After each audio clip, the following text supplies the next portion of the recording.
student, my name is Suresh Bajpayee and this is the online classes of Supreme 60. Student, this is the last lecture of alternating current and in this lecture we will discuss the resonance and quality factor. Okay, quality factor of that resonance. तो resonance की हमने बात already थोड़ी बहुत कर रखी है, ठीक है. तो आज भी स्टार्टिंग में सबसे पहले हम resonance की बात करेंगे और based on the resonance we will discuss the quality factor. Okay, तो resonance जैसा कि मैंने आपको बताया कि आपकी जो करंट होती है, जो करंट इस ऑल्टरनेटिंग करंट होती है, this will be equals to I is equals to E by Z. Clear? जहां पे ये I जो है ये आपको बताता है कि जो करंट है वो एक्चुअली क्या है, ठीक है. और E जो है this is the applied EMF और Z जो है ये आपका इंपेडेंस ऑफ द सर्किट हो जाता है. हम इसको ऐसे ही बोल सकते हैं IRMS is equals to ERMS upon Z. We can say that IRMS will be equals to ERMS upon Z. और हम क्या बोल सकते हैं, और we can say that I naught is equals to E naught by Z, where Z is the impedance of the circuit. ठीक है, ये एक तरह से आपके रेजिस्टेंस का रिएक्टेंस का वेक्टोरियल एडिशन होता है ये Z. ठीक है, यहां से आप अगर अच्छे से इसको ऑब्जर्व करो, E naught this is simply under root XL minus XC का whole square plus R square. This is your impedance of the circuit. ठीक है, तो इम्पिडेंस जो है ये ओमेगा पे भी डिपेंड करता है. अब हम ओमेगा के साथ जब वेरिएशन देखते हैं अपने मैक्सिमम वैल्यू, करंट की मैक्सिमम वैल्यू का, ठीक है, तो ये जो है ये आपको रेजोनेंस का डायरेक्शन देता है. ठीक है, जब हम ओमेगा को चेंज करेंगे, what is omega? Omega is the angular frequency of our alternating current और we can say the angular frequency of our alternating EMF. ठीक है, और we can say the angular frequency of the dynamo of the source of alternating current. ठीक है, so वहां से हम अगर देखें तो ये ओमेगा के साथ अगर हम वेरिएशन कराते हैं, तो अगर हम ओमेगा को वेरी करते हैं तो एक्सएल जो कि ओमेगा पे डिपेंड करता है, this XL is directional to omega. XC जो है ये ओमेगा के इनवर्सली प्रोपोर्शनल है. तो जैसे जैसे ओमेगा बढ़ता है ये एक्सएल जो है ये इंक्रीज करेगा, ओमेगा सी डिक्रीज करेगा. When omega is equals to 0, then this XL is equals to 0 and this 1 by omega C means XC, this tends to infinity. तो जैसे जैसे हम ओमेगा की वैल्यू बढ़ाएंगे वैसे वैसे स्टूडेंट्स XL की वैल्यू बढ़ेगी, XC की वैल्यू कम होगी और एक पॉइंट आएगा जब this XL is equals to XC ये हो जाएगा. उस समय जो Z होगा, Z मैथमेटिक्स से आप ये देख भी सकते हो कि इस फंक्शन की अगर मैक्सिमम वैल्यू हम देखें तो ये तब अकर करेगी when this XL इस फंक्शन की, इस पूरे फंक्शन की मैक्सिमम वैल्यू तब अगर करेगी, ये पूरा फंक्शन कब मैक्सिमाइज होगा? ये तब मैक्सिमाइज होगा जब इसका डिनोमिनेटर मिनिमाइज हो जाए. ठीक है, और ये डिनोमिनेटर कब मिनिमम हो जाएगा? क्योंकि दो स्क्वायर का सम है, ये तभी मिनिमम होगा जब इनमें से कोई एक जीरो हो जाए. ठीक है, सो आर आपका जीरो नहीं हो सकता बट एक्सएल माइनस एक्ससी ये जीरो हो सकता है. So when XL is equal to XC this will be the condition when this whole function will be maximise. ठीक है, तो जब XL is equal to XC हो जाएगा मतलब omega L is equal to 1 by omega C हो जाएगा.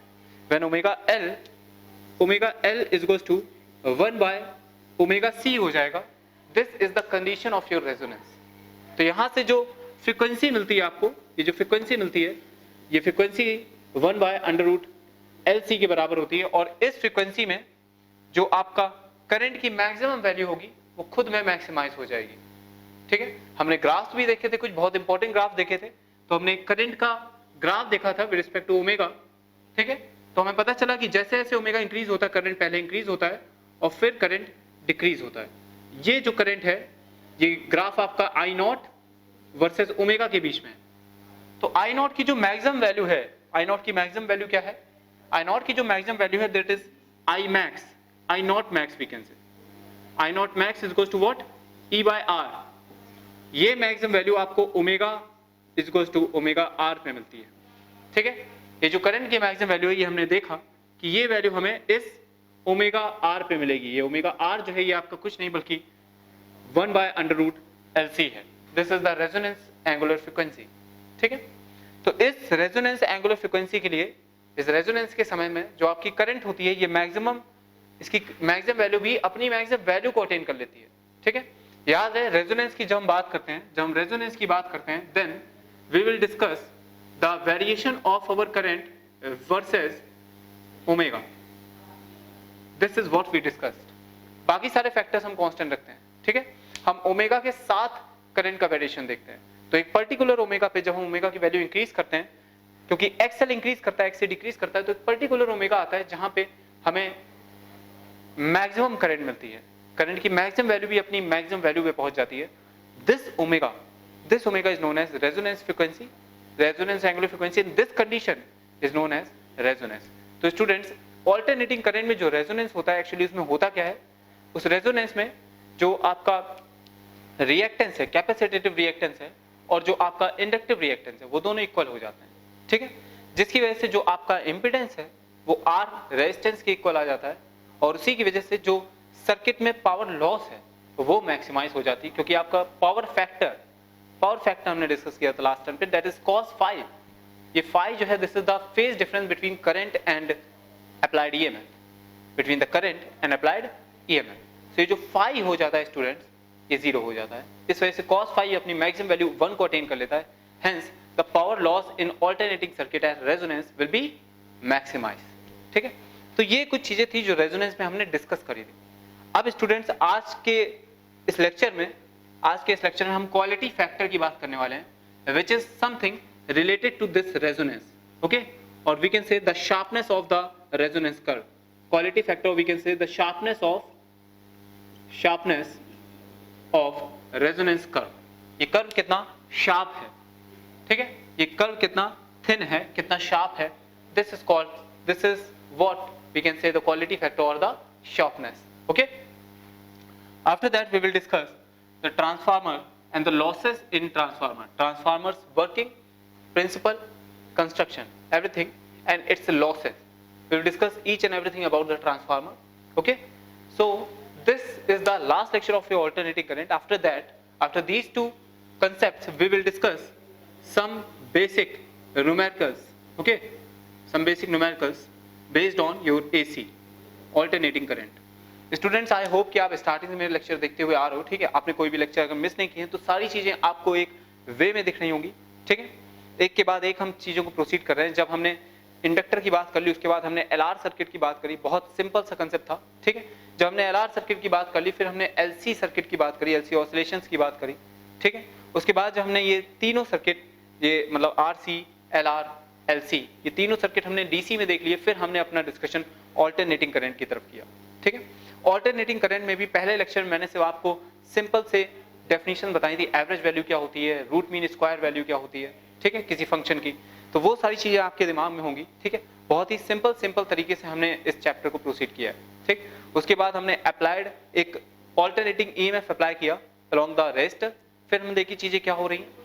फिर वही ईएमएफ हमने एक इंडक्टर के अक्रॉस अप्लाई किया, फिर हमने ऑब्जर्व किया कि क्या चीजें हो रही हैं। फिर वही ईएमएफ हमने कैपेसिटर के अलोंग अप्लाई किया, फिर हमने देखा क्या चीजें हो रही हैं। तो हमें पता चला कि इंडक्टर के अक्रॉस जो है ये करंट जो है लैग करती है π/2 से, कैपेसिटर के अक्रॉस जो करंट है वो लीड करती है π/2 से, और रेजिस्टेंस के अक्रॉस जो करंट है वो अप्लाइड ईएमएफ के डायरेक्शन में ही होती है, मतलब इन फेज होती है with the applied EMF, okay students. फिर हमने एक ही सर्किट में सीरीज में LCR तीनों चीजें लगा दी, ठीक है। एक्चुअली स्टूडेंट्स, आपके कोर्स में सिर्फ LCR इन सीरीज है, LCR इन पैरेलल नहीं है, लेकिन कभी कभी अगर LCR इन पैरेलल वाले क्वेश्चन अगर कहीं आपको देखने को मिल जाए तो तुरंत एक चीज समझ जाना, जब भी LCR पैरेलल होगा तो या फिर करंट DC होनी चाहिए, ठीक है। तो आप कर सकते हो, तो LR LC इस तरह के कॉम्बिनेशन बना सकते हो आप, ठीक है। लेकिन अगर आपको LCR सर्किट पैरेलल में दिए जाए तो उसके लिए मैं एक आपको ट्रिक बताऊंगा, ठीक है। वैसे ये कोर्स में नहीं है, लेकिन तब भी मैं बताऊंगा, एक दो न्यूमेरिकल करेंगे उसके बेस पे, ठीक है। लेकिन अभी सबसे पहले आप LCR सीरीज सर्किट में जब जाते हो तो वहां पे हम क्या करते हैं, हम दो फेज डायग्राम याद रखते हैं, ठीक है। एक फेज डायग्राम होता है अपने EMF का, दूसरा होता है इंपीडेंस ट्रायंगल वाला, ठीक है। इन दोनों के ही बेसिस पे हम पूरे सारी की सारी प्रॉब्लम सॉल्व कर सकते हैं of the alternating series circuits, ठीक है। इसके बाद स्टूडेंट्स हमने एवरेज पावर लॉस की बात करी, वहां पे हमने पावर फैक्टर की बात करी। So power loss in LC circuit is LCR series circuit alternating current circuits will be always equals to IRMS dot VRMS, or we can say VRMS IRMS cos phi, okay. RMS is what? The RMS value of the applied EMF. IRMS is what? The RMS value of the current of the circuit, and cos phi is simply the power factor, where phi is the phase angle. Phi is the what? Phi is the phase difference between IRMS and IERMS, or we can say VRMS, between the applied voltage, applied EMF and the current of the circuit, क्लियर? So cos phi पे depend करेगा कि power loss circuit में कितनी हो रही है। आप जानते हो जब प्योरली कैपेसिटेटिव सर्किट आता है उस केस में पावर लॉस जीरो हो जाती है because phi is zero in that case. Clear? और हम बोल सकते हैं कि कोई पावर लॉस नहीं है क्योंकि रेजिस्टेंस जीरो है, रेजिस्टेंस जीरो है इस वजह से कोई पावर लॉस नहीं हो रही, लेकिन सारी की सारी पावर जो है वो आपकी कैपेसिटर में स्टोर हो रही है जाके। इसी तरह से जब प्योरली इंडक्टिव सर्किट होता है तो उस केस में भी कोई पावर लॉस नहीं होती, फाई जीरो हो जाता है। ठीक है, तो उस केस में भी फाई 90 हो जाता है, sorry phi will be 90 because when your resistance is zero, clear, and xc is something is not equals to zero, then the impedance triangle will be like this. The impedance triangle will be like this. Hence, this is phi. Phi is equals to, in this case, phi is equals to, this is your I, okay, and this is your E. So phi is equals to 90 degree, okay, plus 90 degree. Clear students? जो phi है वो आपका आप देख सकते हो कि भाई ये आपका EMF है, EMF आपका इस डायरेक्शन में हो जाएगा। अगर मैं सिंपल सा आपको एक ट्रायंगल बना के दिखा रहा हूं, ठीक है, तो सबसे पहले आपको याद होगा हम I लेते थे, करंट का फेज लेते थे, उसके बाद स्टूडेंट्स आपको पता है कि जो VL है वो आपका लीड करेगा, VC आपका लैग करेगा इस I से, और VR जो है ये आपका इन फेज होगा I के। क्लियर? तो यहां से स्टूडेंट्स हम ओवरऑल इसका रिजल्टेंट निकालते हैं VL, VC और VR का, तो वो कुछ इस तरह से आता था, this is your E and we say that this is phi. तो E is equals to E naught sine omega t है, अगर E is equals to E naught sine omega t है तो I जो है I will be equals to I naught sine omega T minus phi हो जाता है। इसका मतलब करंट जो है ये लैग कर रहा है, करंट लैग कर रहा है बाय एंगल फाई।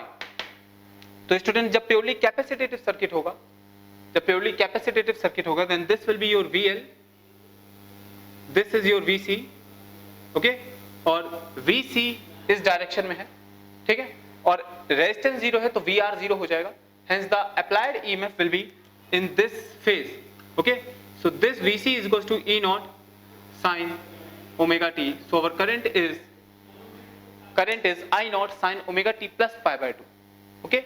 आपको बस बेसिक ये याद रखना है, सबसे पहले हम करंट की डायरेक्शन फिक्स करेंगे, करंट का फेजर लिखेंगे, करंट के फेजर की डायरेक्शन में VR का फेजर हो जाएगा, means voltage drop across resistance, और पाई बाय 2 से लीड करेगा इंडक्टर का वोल्टेज और पाई बाय 2 से लैग करेगा कैपेसिटर का वोल्टेज। जब VL, VC, VR का हम रिजल्टेंट निकालेंगे, that will be our applied EMF, applied alternating voltage, and this is the direction of it, clear, which is equals to which this triangle, ये triangle आपको याद रखना, this is VL, this is what, VL minus VC, okay, and this is your VR, this is your VR, so this triangle, this is 5, okay, और ये जो E आपका resultant आया ये आपको पता है, this is E naught sine omega T.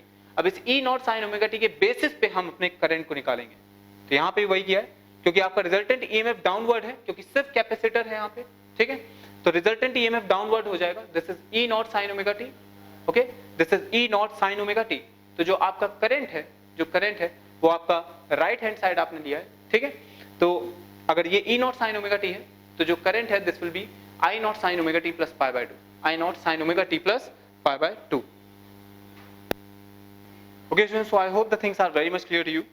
तो जब आपका कैपेसिटेटिव सर्किट होता है तब हम इस तरह से चलते हैं। अगर यही सर्किट मैं आपसे बोलूं कि इंडक्टिव सर्किट है, प्योरली इंडक्टिव सर्किट, तो आप क्या करोगे?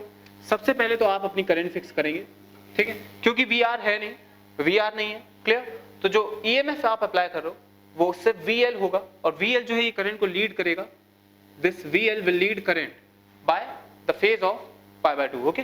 सो ये VL हो जाएगा, जो आपका रिजल्टेंट EMF है वो सिर्फ इस VL का EMF होगा, और वही आपका अप्लाइड EMF के बराबर आ जाएगा। So this resultant EMF will be in this direction, so this is E is equals to E naught sine omega t. So इस केस में जो करंट आएगी this will be I naught sine omega T minus pi by 2। I hope the things are very much clear to you, ठीक है। अगर आपका purely resistive circuit हो गया तो उस केस में आप करंट को इस डायरेक्शन में दिखाएंगे, this is your I, okay, और VR भी इसी डायरेक्शन में हो जाएगा, क्लियर, VR भी इसी डायरेक्शन में हो गया। तो सिर्फ प्योरली रेजिस्टिव सर्किट है। अगर प्योरली रेजिस्टिव सर्किट है तो आपका जो EMF है total EMF applied, resultant EMF वो वीआर के बराबर हो जाएगा और वो इन फेज में ही हो जाएगा। तो रिजल्टेंट ईएमएफ ई भी आपका इसी डायरेक्शन में आ जाएगा। So E will be equal to E naught sine omega t, I will be equal to I naught sine omega T, ठीक, क्योंकि एक फेज में ही है। अगर आपका सर्किट जो है, if your circuit will B RC circuit, alternating EMF के आप अप्लाई कर रहे हैं, ठीक है, और सर्किट आपका आरसी सर्किट है, तब चीजें क्या होंगी ये देखते हैं। तो अगर आपका सर्किट जो है ये सिंपली आरसी सर्किट है, तो आप सबसे पहले करंट इधर बनाएंगे, ठीक है। अब वी आर अप्लाई करोगे तो वी आर जो है ये फेज में होगा विद करंट, और वीसी जो है, क्योंकि आरसी सर्किट है, वीसी आपके 90 डिग्री से लैग कर रहा होगा। This is your VC, okay. So your phase will be, your resultant will be like this, your resultant will be like this, okay. So this E is equal to applied EMF E naught sine omega T, ठीक है। तो आपका अगर ये angle phi है तो आपकी जो करंट हो जाएगी this will be I naught sine omega T plus phi, simply, okay. अगर आपका एल आर सर्किट है, अगर आपका एल आर सर्किट है तो चीजें क्या होंगी आप खुद से निकालो। If the circuit is L R then what will happen, if the circuit is L C then what will happen. ये दोनों केस अपने आप से डिस्कस करो, चीजें बहुत सिंपल होने लगी, ठीक है। चलिए जल्दी से देखते हैं एक बार एल आर और एल सी का केस।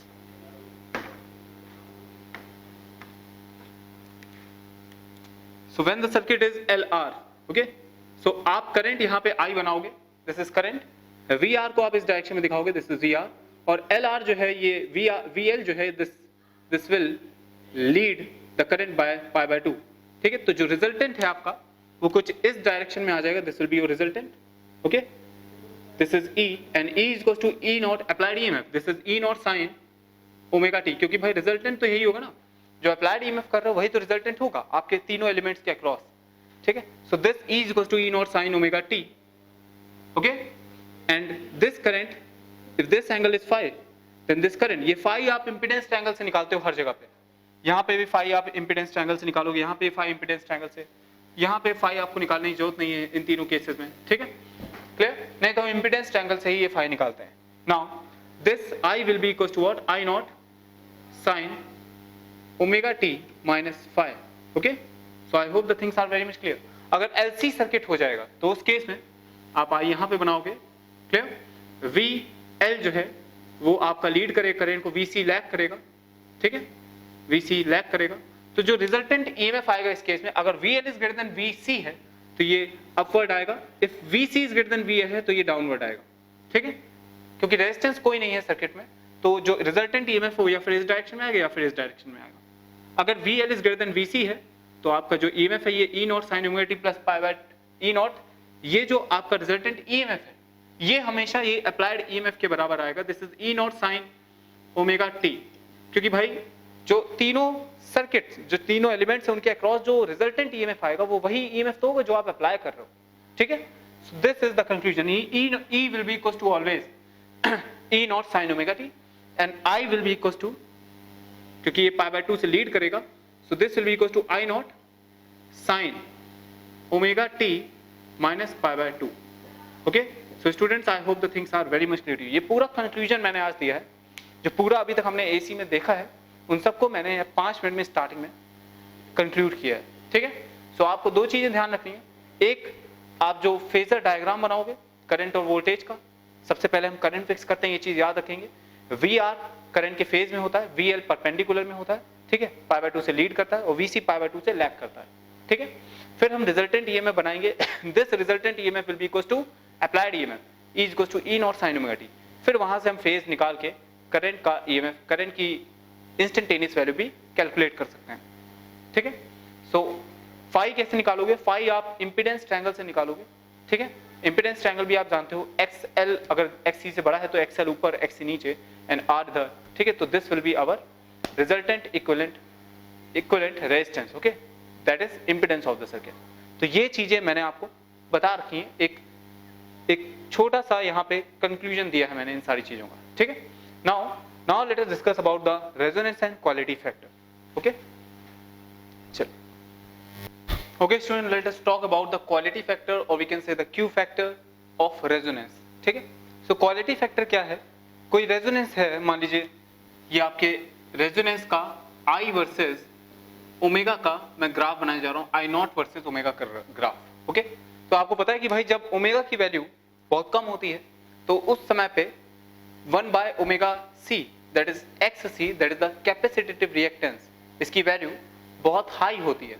ठीक है, तो जैसे जैसे हम ओमेगा की वैल्यू इंक्रीज करते हैं तो ओमेगा एल मींस एक्सएल और we can say inductive reactance, इसकी वैल्यू इंक्रीज होती है और कैपेसिटेटिव रिएक्टेंस की वैल्यू डिक्रीज होती है जैसे जैसे ओमेगा इंक्रीज करता है। और वी कैन से कि भाई Z जो है, Z का ग्राफ अगर हम ओमेगा के साथ देखें, Z this is the impedance of the circuit, इसका ग्राफ अगर हम ओमेगा के साथ देखें सो this will be like this, मतलब Z की वैल्यू ओमेगा के साथ पहले डिक्रीज होती है और फिर इंक्रीज होती है। क्लियर?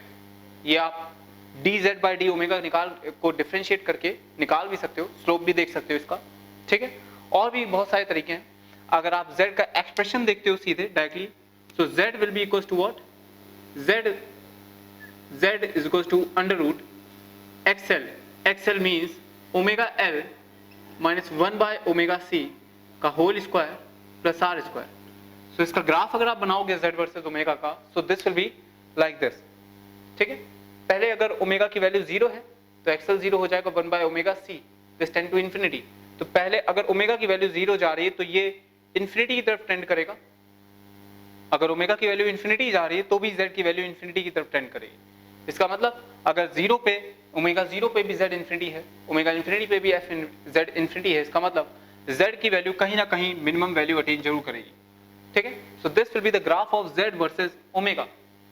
ठीक है, और अगर हम करंट का ओमेगा के साथ ग्राफ देखते हैं तो this will be like this, this will be the graph of current, the maximum value of current with omega, the angular frequency of the applied EMF, applied alternating EMF. ठीक है, तो ये जो ग्राफ है students, ये हमें बता रहा है कि भाई जैसे जैसे ओमेगा की वैल्यू बढ़ रही है वैसे वैसे आई नॉट करंट की मैक्सिमम वैल्यू की वैल्यू जो है वो भी इंक्रीज हो रही है, फिर वो एक मैक्सिमम वैल्यू पे पहुंचती है, उसके बाद वो डिक्रीज होने लगती है।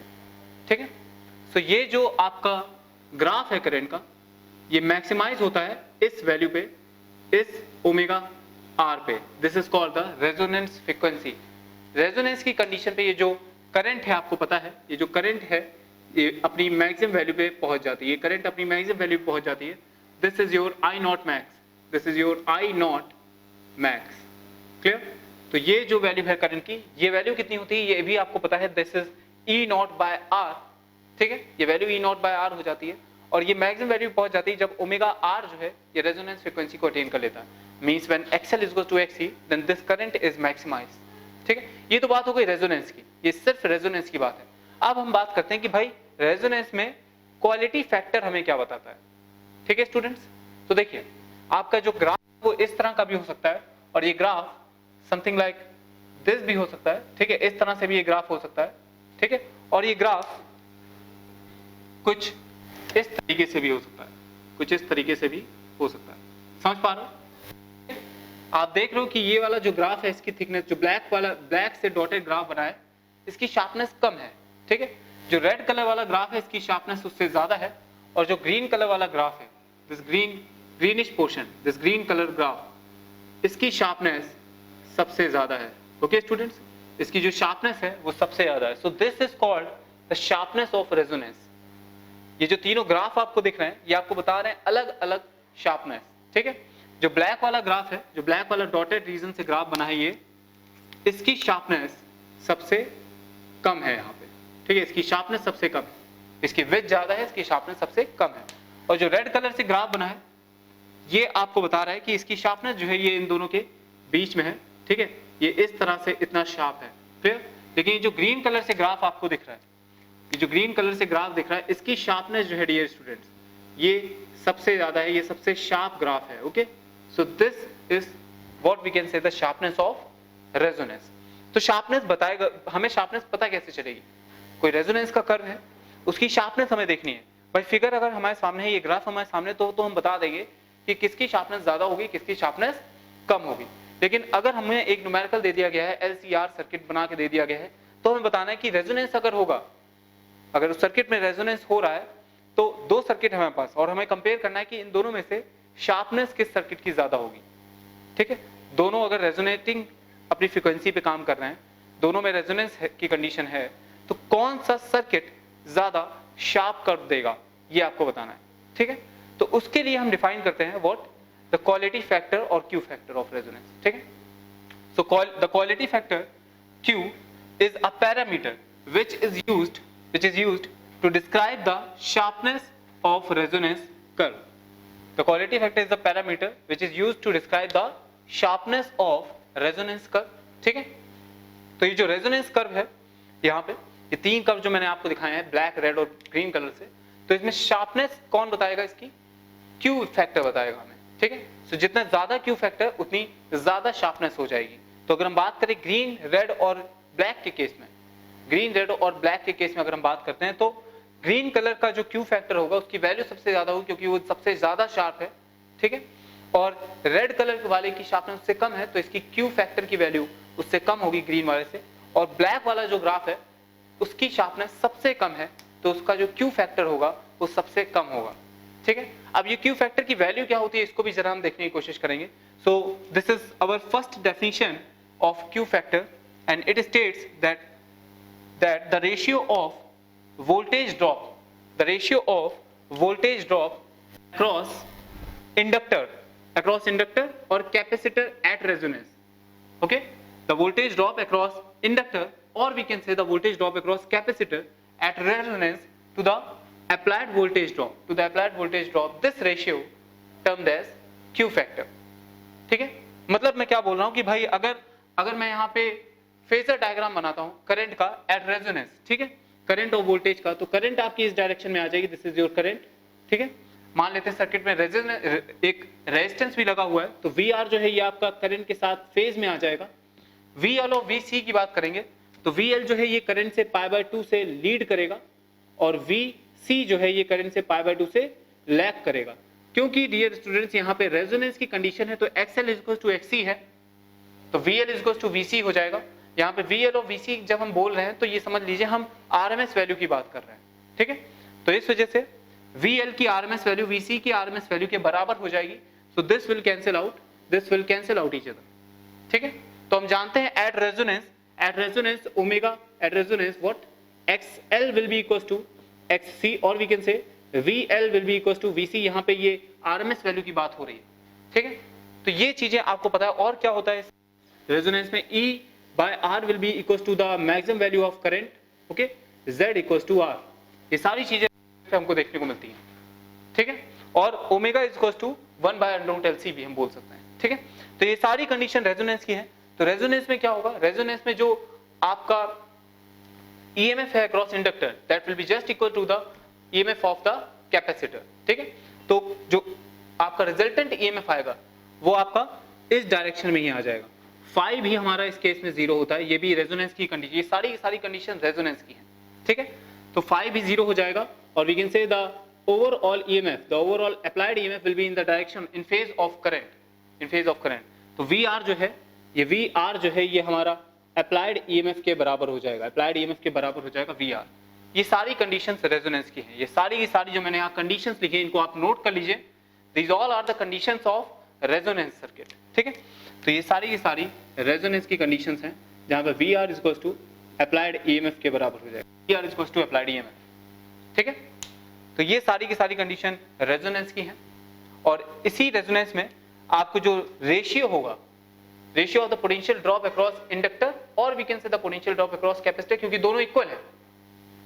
पोटेंशियल ड्रॉप अक्रॉस इंडक्टर और पोटेंशियल ड्रॉप अक्रॉस कैपेसिटर दोनों इक्वल है, तो हम बोल सकते हैं कि potential drop across resistance across inductor और पोटेंशियल ड्रॉप अक्रॉस रेजिस्टर का जो रेशियो होगा this is called our Q value. ठीक है, so the voltage across inductor और capacitor at resonance divided by the voltage applied or we can say the voltage of resistor, this ratio will be equals to our Q factor। ये ratio हमें Q factor की value बताएगा। ठीक है, अभी भी इस वैल्यू को हम निकालेंगे तो ये कांस्टेंट वैल्यू आएगी। ये वैल्यू जो है ये इंडक्टेंस, रेजिस्टेंस और कैपेसिटेंस पे ही डिपेंड करेगी। मींस LCR की वैल्यू पे ये जो क्यू फैक्टर है ये डिपेंड करेगा, ठीक है। तो अगर कोई भी सर्किट है हमारे पास सीरीज में जिसमें एलिमेंट्स LCR सीरीज में लगे हुए हैं, तो दो सर्किट है हमारे पास, हम दोनों की वैल्यू LCR की वैल्यू को देख के बता सकते हैं कि कौन सा सर्किट ज्यादा शार्प होगा, ज्यादा शार्प रेजोनेंस कर देगा, और कौन सा सर्किट कम शार्प रेजोनेंस कर देगा, ठीक है। सो चलिए देखते हैं, आगे प्रोसीड करते हैं। So the voltage across L और C is simply this is the RMS value of voltage, okay. जब हम वोल्टेज की बात करें और ना बताया गया हो कि ये मैक्सिमम वैल्यू है, एवरेज वैल्यू है कि RMS वैल्यू है, तो आप सीधे उसे RMS वैल्यू कंसीडर कर लेंगे, ठीक है। सो वोल्टेज अक्रॉस L और C, so this is simply this is I RMS value of current into XL और XC, XL भी ले सकते हैं और XC भी ले सकते हैं, ठीक है।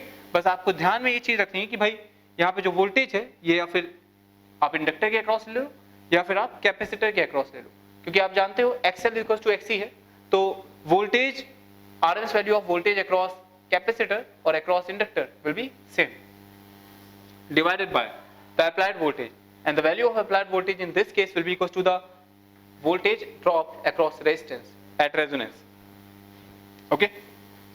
So this is IRMS into R.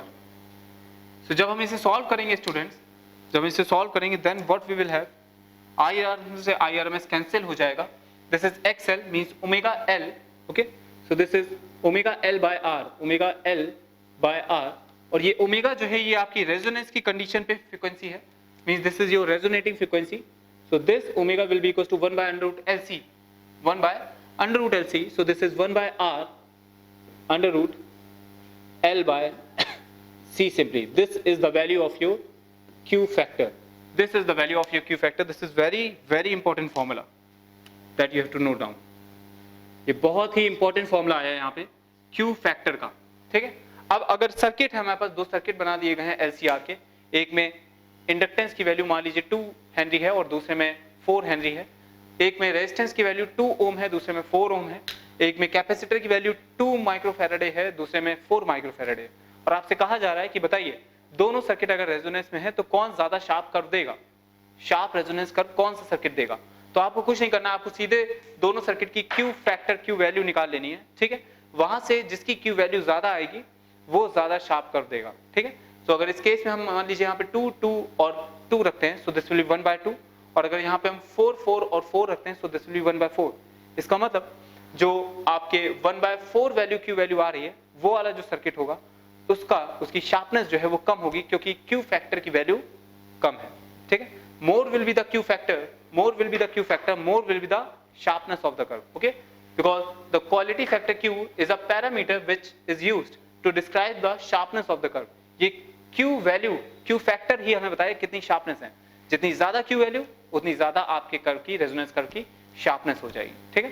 ये तो पहली डेफिनेशन हो गई आपके इस क्यू फैक्टर की, ठीक है। अभी इसकी मैं 2 डेफिनेशन और देने वाला हूं, वो दोनों डेफिनेशन भी वही बहुत इंपॉर्टेंट है, लेकिन उन दोनों डेफिनेशन से भी जो अल्टीमेट रिजल्ट आएगा, हमारा जो फाइनल रिजल्ट आएगा, that will be the same, okay. Definition अलग हो सकती है, डेफिनेशन 2 और है इस क्यू फैक्टर की, लेकिन जो रिजल्ट आएगा फाइनली जो वैल्यू आ रही है क्यू फैक्टर की, that will be same from all of the definition of Q factor, ठीक है। ये पहली डेफिनेशन है, तो पहली डेफिनेशन आपको ये बोल रही है कि भाई जो रेशियो होगा पोटेंशियल ड्रॉप अक्रॉस इंडक्टर और capacitor to the potential drop across resistor, this ratio will be equal to Q factor. अब जरा देखते हैं इसकी दूसरी डेफिनेशन क्या बोल रही है, ठीक है। सो इंपॉर्टेंट चीज ये है, यहाँ पे इंपॉर्टेंट चीज ये है कि भाई क्यू फैक्टर की जो वैल्यू है ये आपको शार्पनेस ऑफ द कर्व बताएगी, और ये वैल्यू आपको याद होनी चाहिए। So this will be 1 by R under root L by C, इसको नोट कर लीजिए, इसे याद कर लीजिए, ठीक है। चलिए okay, so now let us discuss the second definition of our quality factor, ठीक है। तो डेफिनेशन दूसरी है, डेफिनेशन चेंज हो रही है, लेकिन जो अल्टीमेट रिजल्ट होगा, फाइनल रिजल्ट होगा और द क्यू फैक्टर, और we can say the value of Q factor, that will be the same from this definition also. So definition क्या बोल रही है कि भाई the quality factor is also defined as 2 pi times the ratio of the energy stored in inductor or capacitor, because the amount of energy stored in inductor will be just equals to the amount of energy stored in capacitor, because the voltage potential drop is same and everything is same across inductor and capacitor, ठीक है। इस वजह से जितनी energy आपके inductor में stored होगी उतनी एनर्जी आपकी कैपेसिटर में भी एनर्जी स्टोर्ड होगी, उतनी energy, clear. So the ratio of the energy stored in inductor or capacitor to the average energy loss per period. और एनर्जी लॉस कहां पे होती है? आप जानते हो एनर्जी लॉस जो है ये रेजिस्टेंस में होती है, ठीक है। सो अगर LCR सर्किट है आपके पास, सीरीज में आपके कैपेसिटर इंडक्टर इस तरह, ठीक है, और आप Q वैल्यू को डिफाइन कर रहे हो, so Q value will be defined as Q value will be defined as 2 pi times the ratio of the energy stored in inductor. So the energy stored in inductor will be simply written as half L I naught square, half L I naught square, where this I naught is the maximum energy stored in the capacitor. So the ratio of the maximum energy stored in inductor or capacitor to the average energy loss per period. This is the definition of our second definition of our Q factor. So maximum energy जो stored होगी, देखिए जो energy capacitor के across store होती है that is half L I square, where I is the current through the inductor and L is the inductance. जो भी energy आपके इंडक्टर में स्टोर होती है that is half L I square, ठीक। अगर मैं आपसे बोल रहा हूँ कि मैक्सिमम एनर्जी इंडक्टर में कितनी स्टोर हो सकती है, so that will be equals to half L और I की जगह पे हमें रखना पड़ेगा maximum current of the circuit, ठीक है। सो मैक्सिमम करंट क्या है? दैट इज I नॉट, ठीक है।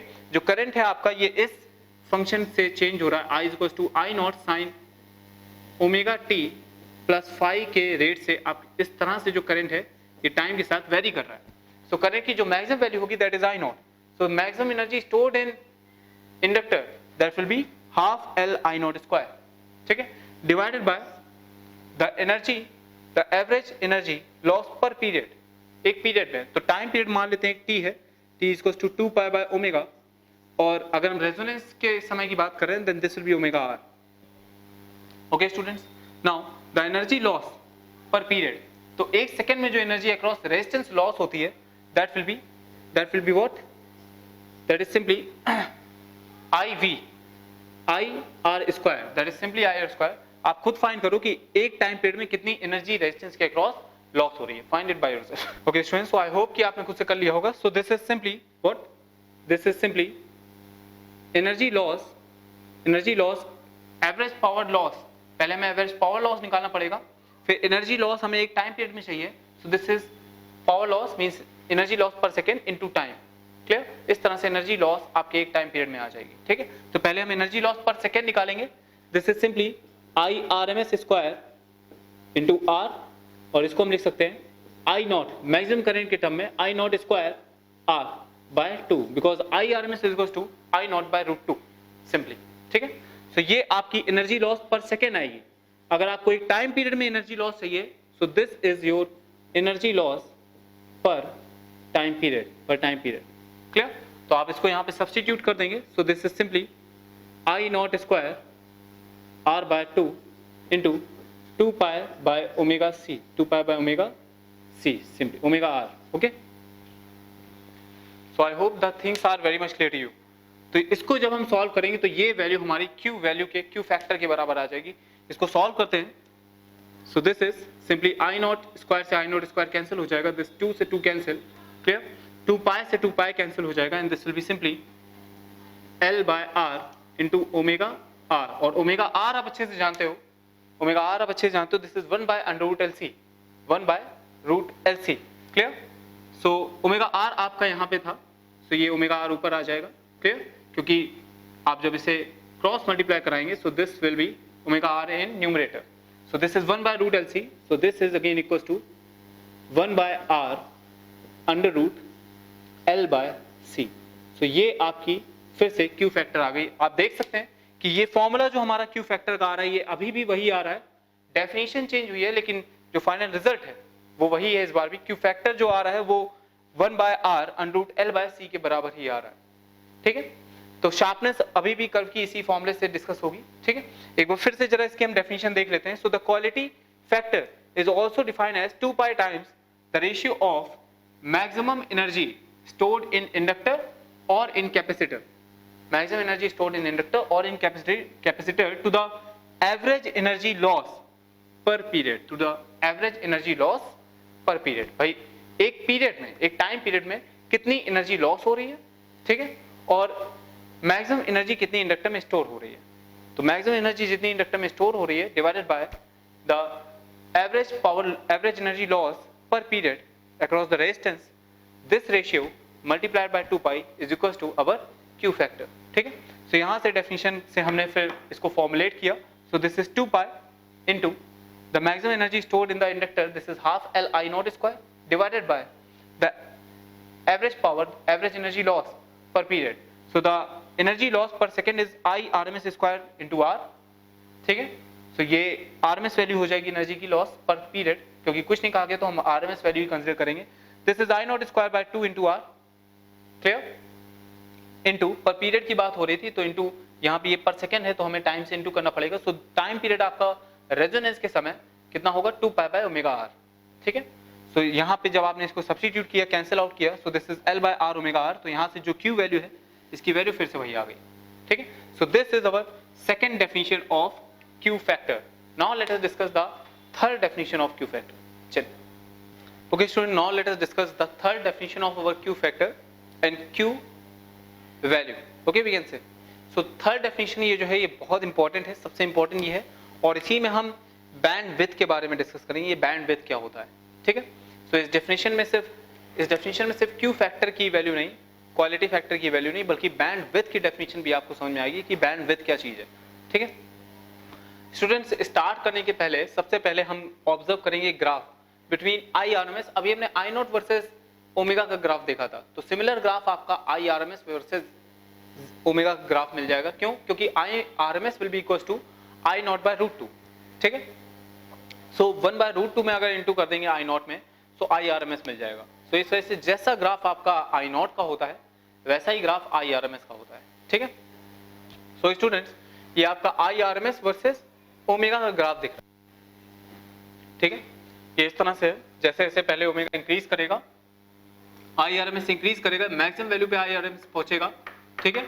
उसके बाद आई आरएमएस डिक्रीज करने लगेगा ओमेगा के साथ, ठीक है। विद ओमेगा इस तरह से इस ग्राफ का वेरिएशन हो जाएगा। So this is the value where I RMS will be equal to I RMS max. आपकी वैल्यू जो है ये omega is equal to omega R means resonance पे ये जो करंट है ये मैक्सिमम हो जाता है, ये हमें पता है, ठीक है। रेजोनेंस की कंडीशन में ये आई आरएमएस अपनी मैक्सिमम वैल्यू को अटेन कर लेगा, क्योंकि इसी कंडीशन में जो Z है वो मिनिमम हो जाएगा और Z इक्वल टू R हो जाएगा, ठीक है।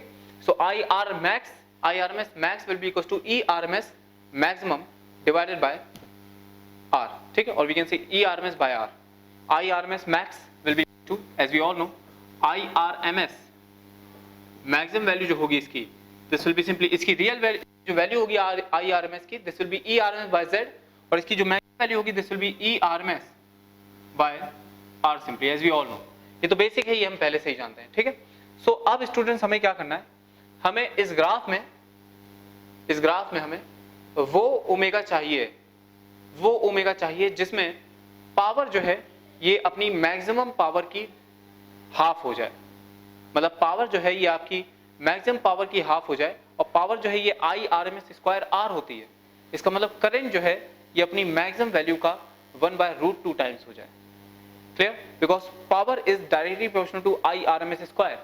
ध्यान सुनिएगा, power is directly proportional to I RMS square, तो पावर अगर हाफ होगी, ठीक है, तो करंट रूट 2 टाइम्स हो जाएगी, because this power is directly proportional to I RMS square, clear. So हमें वो ओमेगा चाहिए जहां पावर हाफ हो जाए, या फिर मैं ये बोलूं कि हमें वो ओमेगा चाहिए जहां करंट की आरएमएस वैल्यू अपनी मैक्सिमम वैल्यू की 1 बाय रूट 2 टाइम्स हो जाए, ठीक है। सो स्टूडेंट्स, हमें यहां पे एक हॉरिजॉन्टल लाइन खींचनी होगी I RMS maximum bye root 2 पे, आई आरएमएस मैक्सिमम बाय रूट 2 पे।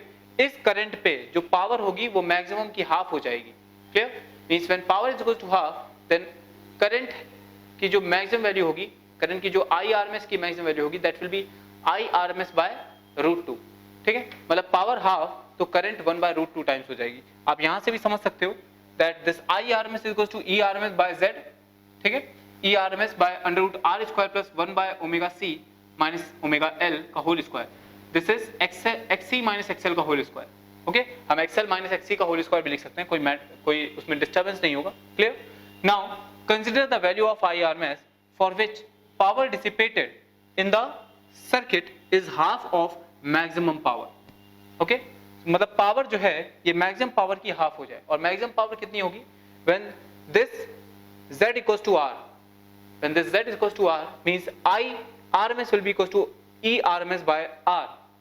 ये आपकी मैक्सिमम करंट हो जाएगी इस सर्किट में, और इस मैक्सिमम करंट के अराउंड जो पावर आएगी this is P is equals to P max कितनी होगी? P max will be equals to I RMS max का होल स्क्वायर इनटू R.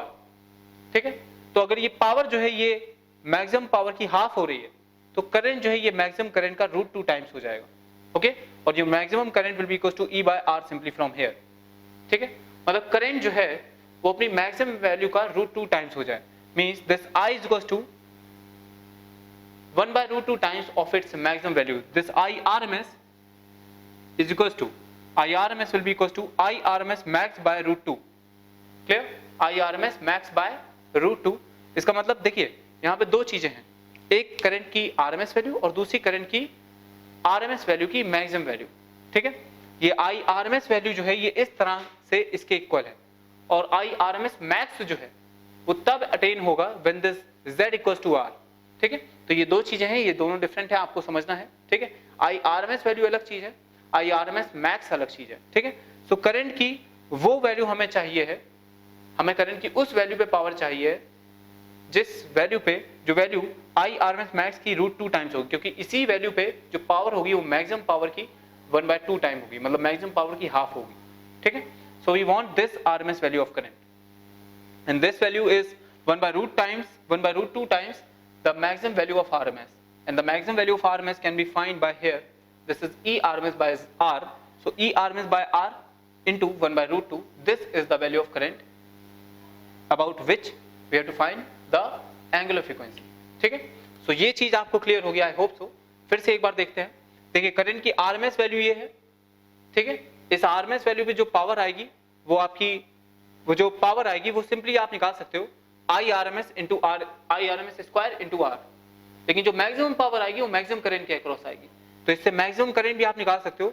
ये आपका मैक्सिमम करंट हो जाएगा, this maximum current is E by R, और इसमें जो मैक्सिमम पावर होगी this will be I RMS max का होल स्क्वायर into R. अब हमें इस पावर को हाफ करना है, तो करंट जो है ये I RMS max divide by √2 times हो जाएगी. ठीक है, इसका मतलब जो आपकी करंट होनी चाहिए सर्किट में वो कितनी होनी चाहिए? I RMS max by √2, और I RMS max की वैल्यू E by R है, so the current will be this, means I RMS max by √2. So this is current, and at this current we have to find the omega. ठीक है, क्यों हम omega find कर रहे हैं? क्योंकि हम शार्पनेस कर्व की देखना चाहते हैं. अच्छा, ओमेगा से कैसे शार्पनेस, तो अब ये समझते हैं. देखिए ये आपका ग्राफ है करंट वर्सेस ओमेगा का.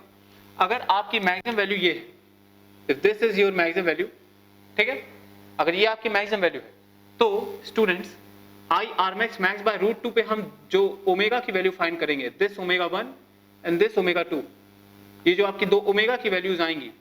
ठीक है, इन ओमेगा 1 ओमेगा 2 और इस ओमेगा R से हम शार्पनेस कर्व की डिसाइड कर सकते हैं. कैसे डिसाइड कर सकते हैं इसको देखते हैं. देखिए अगर ओमेगा R जो है ये आपको पता है ये कितना होगा, दिस इज व्हाट, क्योंकि ये कर्व जो है ये अपनी मैक्सिमम वैल्यू के अबाउट सिमेट्रिक है. दिस कर्व इज सिमेट्रिक, तो जितनी लेंथ ये होगी उतनी लेंथ ये भी हो जाएगी फ्रॉम मैथमेटिक्स सिंपल. ओके, सो जितनी लेंथ ये होगी, अगर इसको मैं डेल्टा ओमेगा बोल रहा हूं तो ये भी डेल्टा ओमेगा हो जाएगी.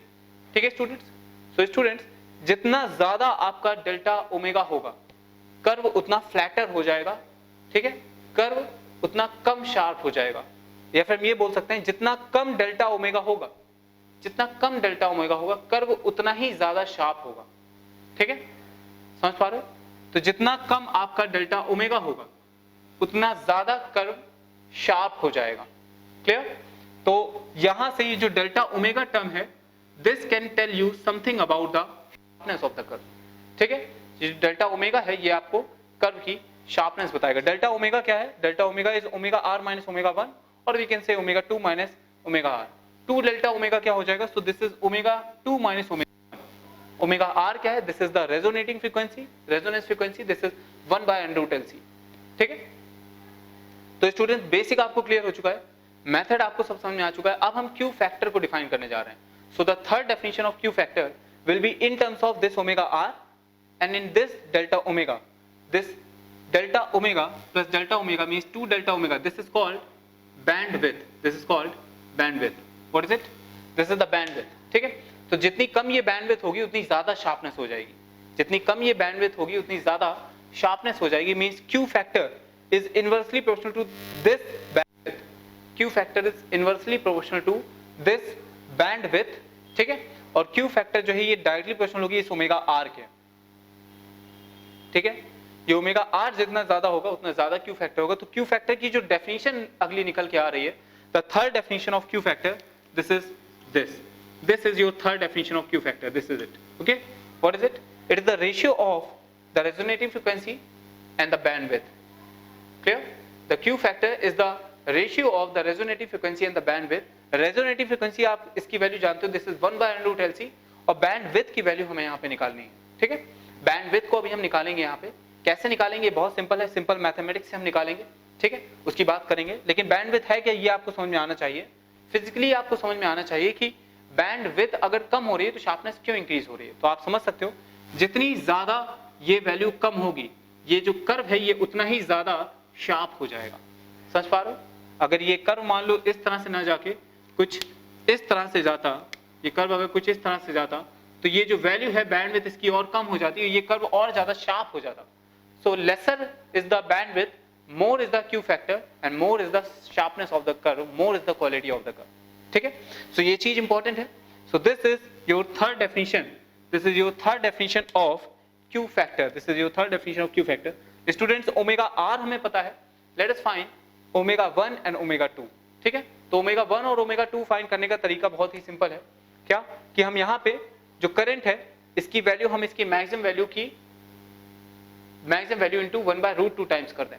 ठीक है, means this current will be equals to the maximum value of current divide by √2. If this is the current, अगर यहाँ पे हम ये करंट की वैल्यू ये रख देंगे तो उस केस में जो ओमेगा के सॉल्यूशन आएंगे, this is the quadratic equation in terms of omega.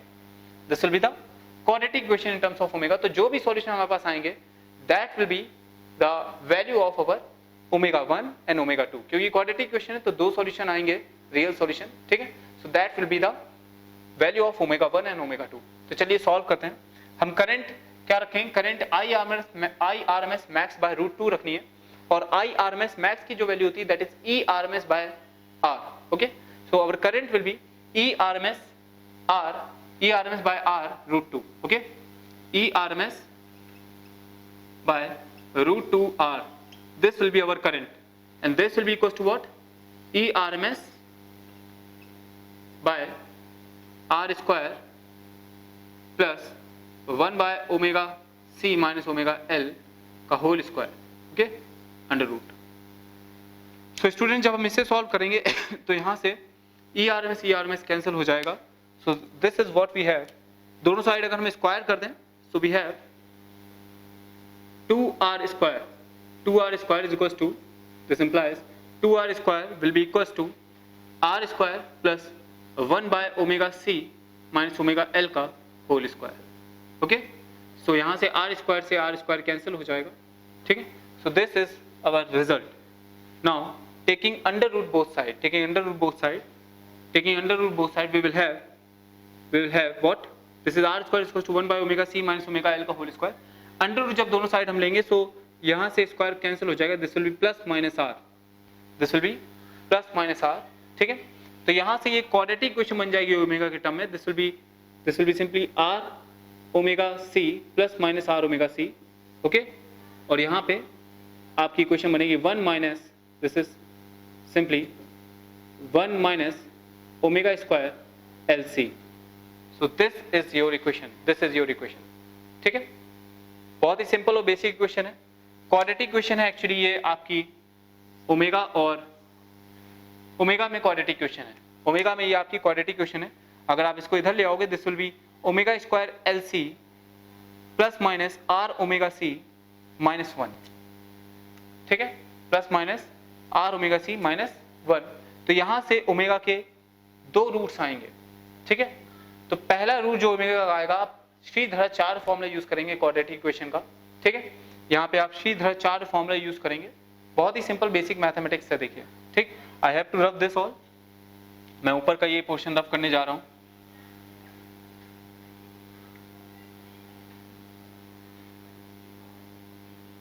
देखिए, तो ये इक्वेशन आपकी बन चुकी है। This is your complete equation now. What is it? It is plus minus, let it to be omega square L C plus minus R omega C minus 1 is equal to 0। ठीक है, अब इससे अगर आप इधर चार फॉर्मूला लगा के इसके रूट लिखेंगे, then minus B means minus R C plus minus का माइनस प्लस हो जाएगा। दिस इज प्लस माइनस, यहाँ पे दो इक्वेशन है ये ऑलरेडी, समझ पा रहे हो? ये ऑलरेडी दो इक्वेशन हैं। एक बार प्लस लोगे तब एक इक्वेशन बनेगी, एक बार माइनस लोगे तब एक इक्वेशन बनेगी।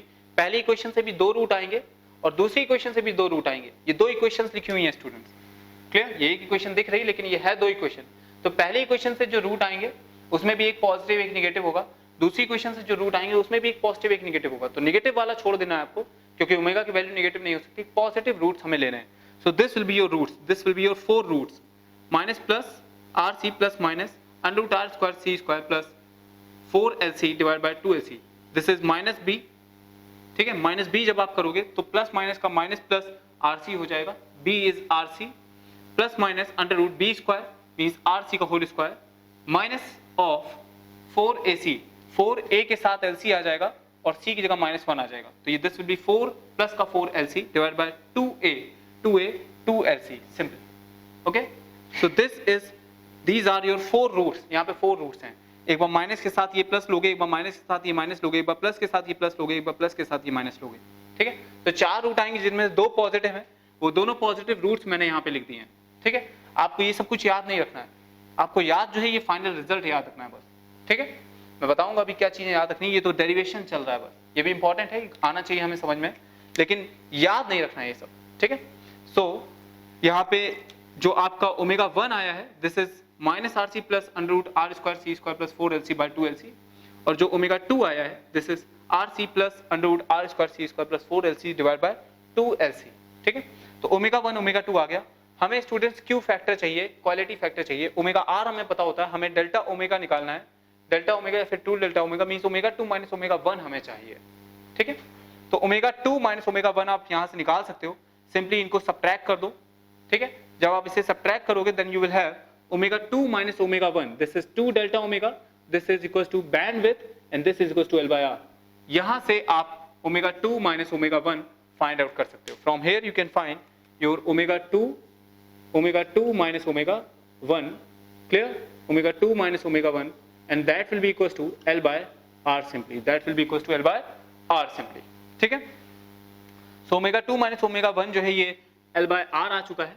ठीक है, और ओमेगा 1 इंटू ओमेगा 2 भी आप यहाँ से निकाल सकते हो, this will be 1 by under root LC, 1 by LC। इसकी जरूरत हमें नहीं है लेकिन फिर भी मैंने यहाँ पे निकाल दिया। ठीक है, जो क्वालिटी फैक्टर है आपका ये आ जाएगा omega R upon 2 delta omega. Omega R आप लिखोगे 1 बाय रूट LC और 2 delta omega means band width की वैल्यू आप रखोगे क्या? L/R।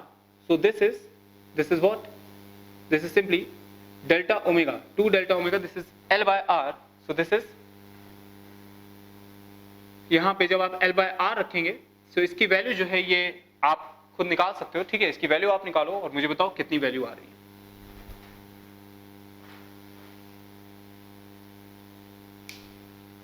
So this is R by L। Okay, so यहां से जब आप R by L रखोगे so this will be equals to 1 by R under root L by C। This is equals to 1 by R under root L by C। ठीक है students, जब यहाँ पे ओमेगा 2 माइनस ओमेगा 1 करेंगे so this will B R by L, this will B R by L। आप यहाँ से कर सकते हो ओमेगा 2 माइनस ओमेगा C करो तो यहाँ से RC plus RC means 2RC divided by 2LC हो जाएगा। So this will be CC 2 will be cancel out, this will be R by L। Okay, so omega 2 minus omega 1 जो है ये R by L आ जाएगा। अब value को substitute करेंगे तो this will be 1 by root LC और 2 delta omega की वैल्यू R by L है, तो जब इसे सब्स्टिट्यूट करोगे यहाँ पे then your quality factor will be equals to 1 by R under root L by C। So quality factor again will be equals to 1 by R under root L by C। तो third definition से भी students, third definition से भी जो आपकी value आई है quality factor की वो वही आई है जो पिछली जो दो डेफिनेशन से आई है, ठीक है। तो डेफिनेशन यहाँ पे क्या है, the quality factor is the ratio of resonating frequency divided by the bandwidth, clear, और we can say simply the ratio of resonating frequency and the bandwidth, ठीक है। So this is your quality factor in this case, in this definition, ठीक है। जो आपको ध्यान में रखनी चीजें वो क्या है, पहली चीज यहाँ पे रेजोनेटिंग फ्रीक्वेंसी, दूसरी चीज बैंडविड्थ क्या होता है ये आपको ध्यान रखना है, ठीक है। जितनी ज्यादा बैंडविड्थ हो जाएगी, जितनी ज्यादा बैंडविड्थ हो जाएगी उतनी कम शार्पनेस हो जाएगी, जितनी कम बैंडविड्थ उतनी ज्यादा शार्पनेस, ठीक है। और बैंडविड्थ क्या है ये भी आपको ध्यान रखना है, ये बहुत इंपॉर्टेंट फॉर्मूला आया है, this is 2 delta omega is our bandwidth and this will be equals to R by L, so this is our bandwidth, ठीक है। So कम बैंडविड्थ ज्यादा शार्पनेस, कम बैंडविड्थ ज्यादा शार्पनेस, कम रेजिस्टेंस ज्यादा शार्पनेस, ठीक है, और ज्यादा इंडक्टेंस ज्यादा शार्पनेस, ठीक है। ये दोनों चीजें हमें ध्यान रखनी है। This is quality factor, this is quality factor Q factor, ठीक है। This tells us about the sharpness and this is simply bandwidth. This also tells us about the sharpness of the curve, ठीक है, bandwidth. ये दोनों चीजें हमें curve की sharpness बताएंगी। जो आपका I not versus omega curve या फिर I RMS versus omega curve जो है उसकी शार्पनेस जो है, रेजोनेंस कर्व की शार्पनेस आपको ये बैंडविड्थ और ये क्वालिटी फैक्टर बताएंगे, ठीक है।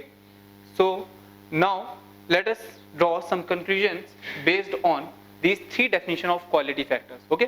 ये सबसे इंपॉर्टेंट डेफिनेशन है, इसमें हमने बैंडविड्थ के बारे में भी समझा और क्वालिटी फैक्टर के बारे में भी समझा। याद है बैंडविड्थ का फॉर्मूला होता है R by L और क्वालिटी फैक्टर का फॉर्मूला सिंपली होता है omega R divide by 2 delta omega, omega R divide by 2 delta omega, और we can say 1 by R under L by C, ठीक है। यहाँ पे एक और फॉर्मूला आया है, this is Q is equals to omega R divide by 2 delta omega. ये तीनों फॉर्मूले बहुत इंपॉर्टेंट है, ठीक है, इन तीनों को नोट डाउन कर लीजिए, ठीक है, और आगे बढ़ते हैं। Okay student, let's draw some conclusion based on the quality factor and bandwidth. So our conclusion first is that Q will be equals to 1 by R under root L by C, okay, where R, L and C is the resistance, inductance and capacitance of the circuit, ठीक है, and this will be equals to what, omega R, this is the resonating frequency, divided by 2 into delta omega, this is the bandwidth. So bandwidth is equals to 2 into delta omega, this will be equals to R by L. ये पहला conclusion हो गया। पहले ये formula 1 और इसी से related ये बैंडविड्थ और रेजोनेंस का और क्वालिटी फैक्टर का रिलेशन, और दूसरा बैंडविड्थ जो है उसका formula this is R by L, ठीक है। जो दूसरा कंक्लूजन है वो ये है कि R is low, if R is low then peak is high।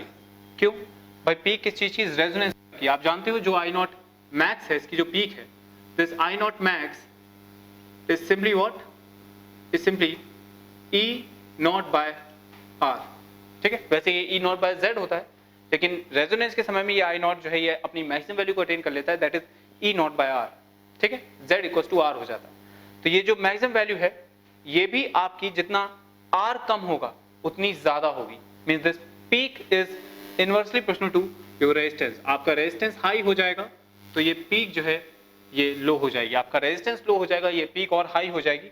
It means R is low, peak is high, more sharp is the resonance curve। जितनी ज्यादा ये पीक होगी उतनी ज्यादा शार्प कर्व हो जाएगा। हम क्वालिटी फैक्टर से भी देख सकते हैं, R कम क्वालिटी फैक्टर ज्यादा, इट मींस जो शार्पनेस है वो हाई हो जाएगी, ठीक है। हम बैंडविड्थ से भी देख सकते हैं कि भाई अगर R की वैल्यू कम है तो बैंडविड्थ कम हो जाएगी, बैंडविड्थ कम हो जाएगी मतलब विड्थ कम हो जाएगी। आप देख रहे हो यहाँ 2R का जो रेजिस्टेंस वाला कर्व है वो आपको इस तरह से ब्रॉडर दिख रहा है, और जो R रेजिस्टेंस का कर्व है वो थिन है, ठीक है, और इसकी पीक भी हाई है। इसका मतलब जो जब रेजिस्टेंस कम हो जाएगा कर्व ज्यादा शार्प हो जाएगा, lesser the resistance more sharp will be the curve, okay. लेकिन सारी चीजें हमें कंपेयर करनी होंगी, ये याद रखिएगा। जब हम इसको R इसको 2R बोल रहे हैं, ये जो ग्राफ दिखाया गया है इन दोनों केस में जो इंडक्टेंस है और कैपेसिटेंस है वो दोनों सेम है दोनों सर्किट में, बस रेजिस्टेंस में डिफरेंस था। तो अगर सिर्फ रेजिस्टेंस में डिफरेंस आ रहा है तो आप बोल सकते हैं lesser the resistance more sharp will be the curve, ठीक है। लेकिन अगर L और C में भी कोई चेंजमेंट आ रहा है तो हमें क्वालिटी फैक्टर का यूज करना पड़ेगा, हमें बैंडविड्थ देखनी पड़ेगी, ठीक है, clear. Now R increases, bandwidth increases, clear, or we can say width of the curve increases, ठीक है, and hence curve becomes flatter। तो आप देख रहे हो L और C दोनों कांस्टेंट हैं दोनों सर्किट में, दो सर्किट हैं आपके पास जिसमें इंडक्टेंस और कैपेसिटेंस कांस्टेंट है, लेकिन रेजिस्टेंस वेरी कर रहा है, एक का रेजिस्टेंस R है दूसरे का 2R है, तो 2R वाला जो रेजोनेंस कर्व फॉलो करेगा वो फ्लैटर होगा और R वाला जो कर्व फॉलो करेगा that will be more sharper. Okay, so these are the conclusions based on the quality factor and bandwidth. ठीक है, now let us discuss about the transformer. ठीक है, okay, so now let's come to our next topic, that is transformer. ठीक है, तो transformer students क्या है, जैसा कि आप जानते हो कि जो पावर स्टेशन में जो एनर्जी जनरेट होती है, ठीक है, जो इलेक्ट्रिसिटी जनरेट होती है वो काफ़ी हाई पोटेंशियल में जनरेट होती है. ठीक है, अब उसको अगर हम लो पोटेंशियल में करके ट्रांसफर करेंगे तो अगर, क्योंकि एनर्जी तो उतनी है, पावर उतनी है, पावर इज VI, तो अगर हम पोटेंशियल कम कर रहे हैं तो करंट इंक्रीज करेंगे. ठीक है, तो या फिर हम हाई करंट की एनर्जी को भेजेंगे या फिर हम हाई पोटेंशियल पे एनर्जी को भेजेंगे. तो स्टूडेंट्स अगर सोचो आप कि अगर हम हाई करंट पे एनर्जी को ट्रांसफर करते हैं तो स्टूडेंट्स जो वायर है उसका अपना रेजिस्टेंस होता है, तो वायर के रेजिस्टेंस की वजह से जो पावर लॉस होगा as a heat that is I²R वो बहुत हाई हो जाएगा. ठीक है, so because of this we decrease the current and we increase the potential difference. ठीक है, हम पोटेंशियल को इंक्रीज करते हैं तो इस वजह से जो पावर लॉस होता है I²R का हीट लॉस वो कम हो जाता है. ठीक है, तो याद रखिएगा कि इस वजह से हम पोटेंशियल को इंक्रीज करते हैं. ठीक है, इस वजह से जो पोटेंशियल जो पावर ट्रांसफर हो रही है वो बहुत हाई पोटेंशियल से लो पोटेंशियल की तरफ ट्रांसफर हो रही है. ठीक है, और जो अपने इक्विपमेंट्स में जो इलेक्ट्रिसिटी की जरूरत है वो इतनी हाई पोटेंशियल पे नहीं जरूरत होती है. ठीक है, आप जानते हो जो बल्ब्स होते हैं वो 2 what, 4 what, 5 what, 10 what, 50 what, 100 what, इस तरह से बल्ब्स आते हैं. ठीक है, सो आप समझ पा रहे होगे कि पावर जो है ये हमें इतने हाई वोल्टेज की जरूरत पड़ती नहीं है, लेकिन जो जनरेशन हो रहा है वो बहुत हाई वोल्टेज पे हो रहा है. ठीक है, और जो पावर ट्रांसमिशन होता है वो भी हाई वोल्टेज पे होता है. ठीक है, इस वजह से ताकि अपने लॉसेस जो हैं वो कम से कम हो जाएं. ठीक है, तो कहीं पे हमें हाई वोल्टेज की जरूरत पड़ती है, हाई वोल्टेज की पावर की जरूरत पड़ती है, हाई पोटेंशियल डिफरेंस की जरूरत पड़ती है, और कहीं पे हमें लो EMF की पावर की जरूरत पड़ती है. अगर हमें ट्रांसफर करना है तो हाई पोटेंशियल होना चाहिए, अगर हमें यूज करना है तो लो EMF होना चाहिए, लो पोटेंशियल होना चाहिए. तो स्टूडेंट्स ये पोटेंशियल को कम ज्यादा करने के लिए एक डिवाइस की हमें जरूरत पड़ेगी. ठीक है, and that device is known as transformer. आप नाम से ही समझ सकते हो, ट्रांसफॉर्मर मतलब ट्रांसफॉर्म कर दे इन सेंस कि जो वोल्टेज है या फिर उसको हाई वोल्टेज से लो वोल्टेज में कर दे, और या फिर लो वोल्टेज की पावर को हाई वोल्टेज की पावर में कर दें. लो वोल्टेज की एनर्जी को हाई वोल्टेज की एनर्जी में, हाई वोल्टेज की एनर्जी को लो वोल्टेज की एनर्जी में ट्रांसफॉर्म कर दे. This is the working of transformer. ठीक है, ये आपके ट्रांसफॉर्मर की एप्लीकेशन है.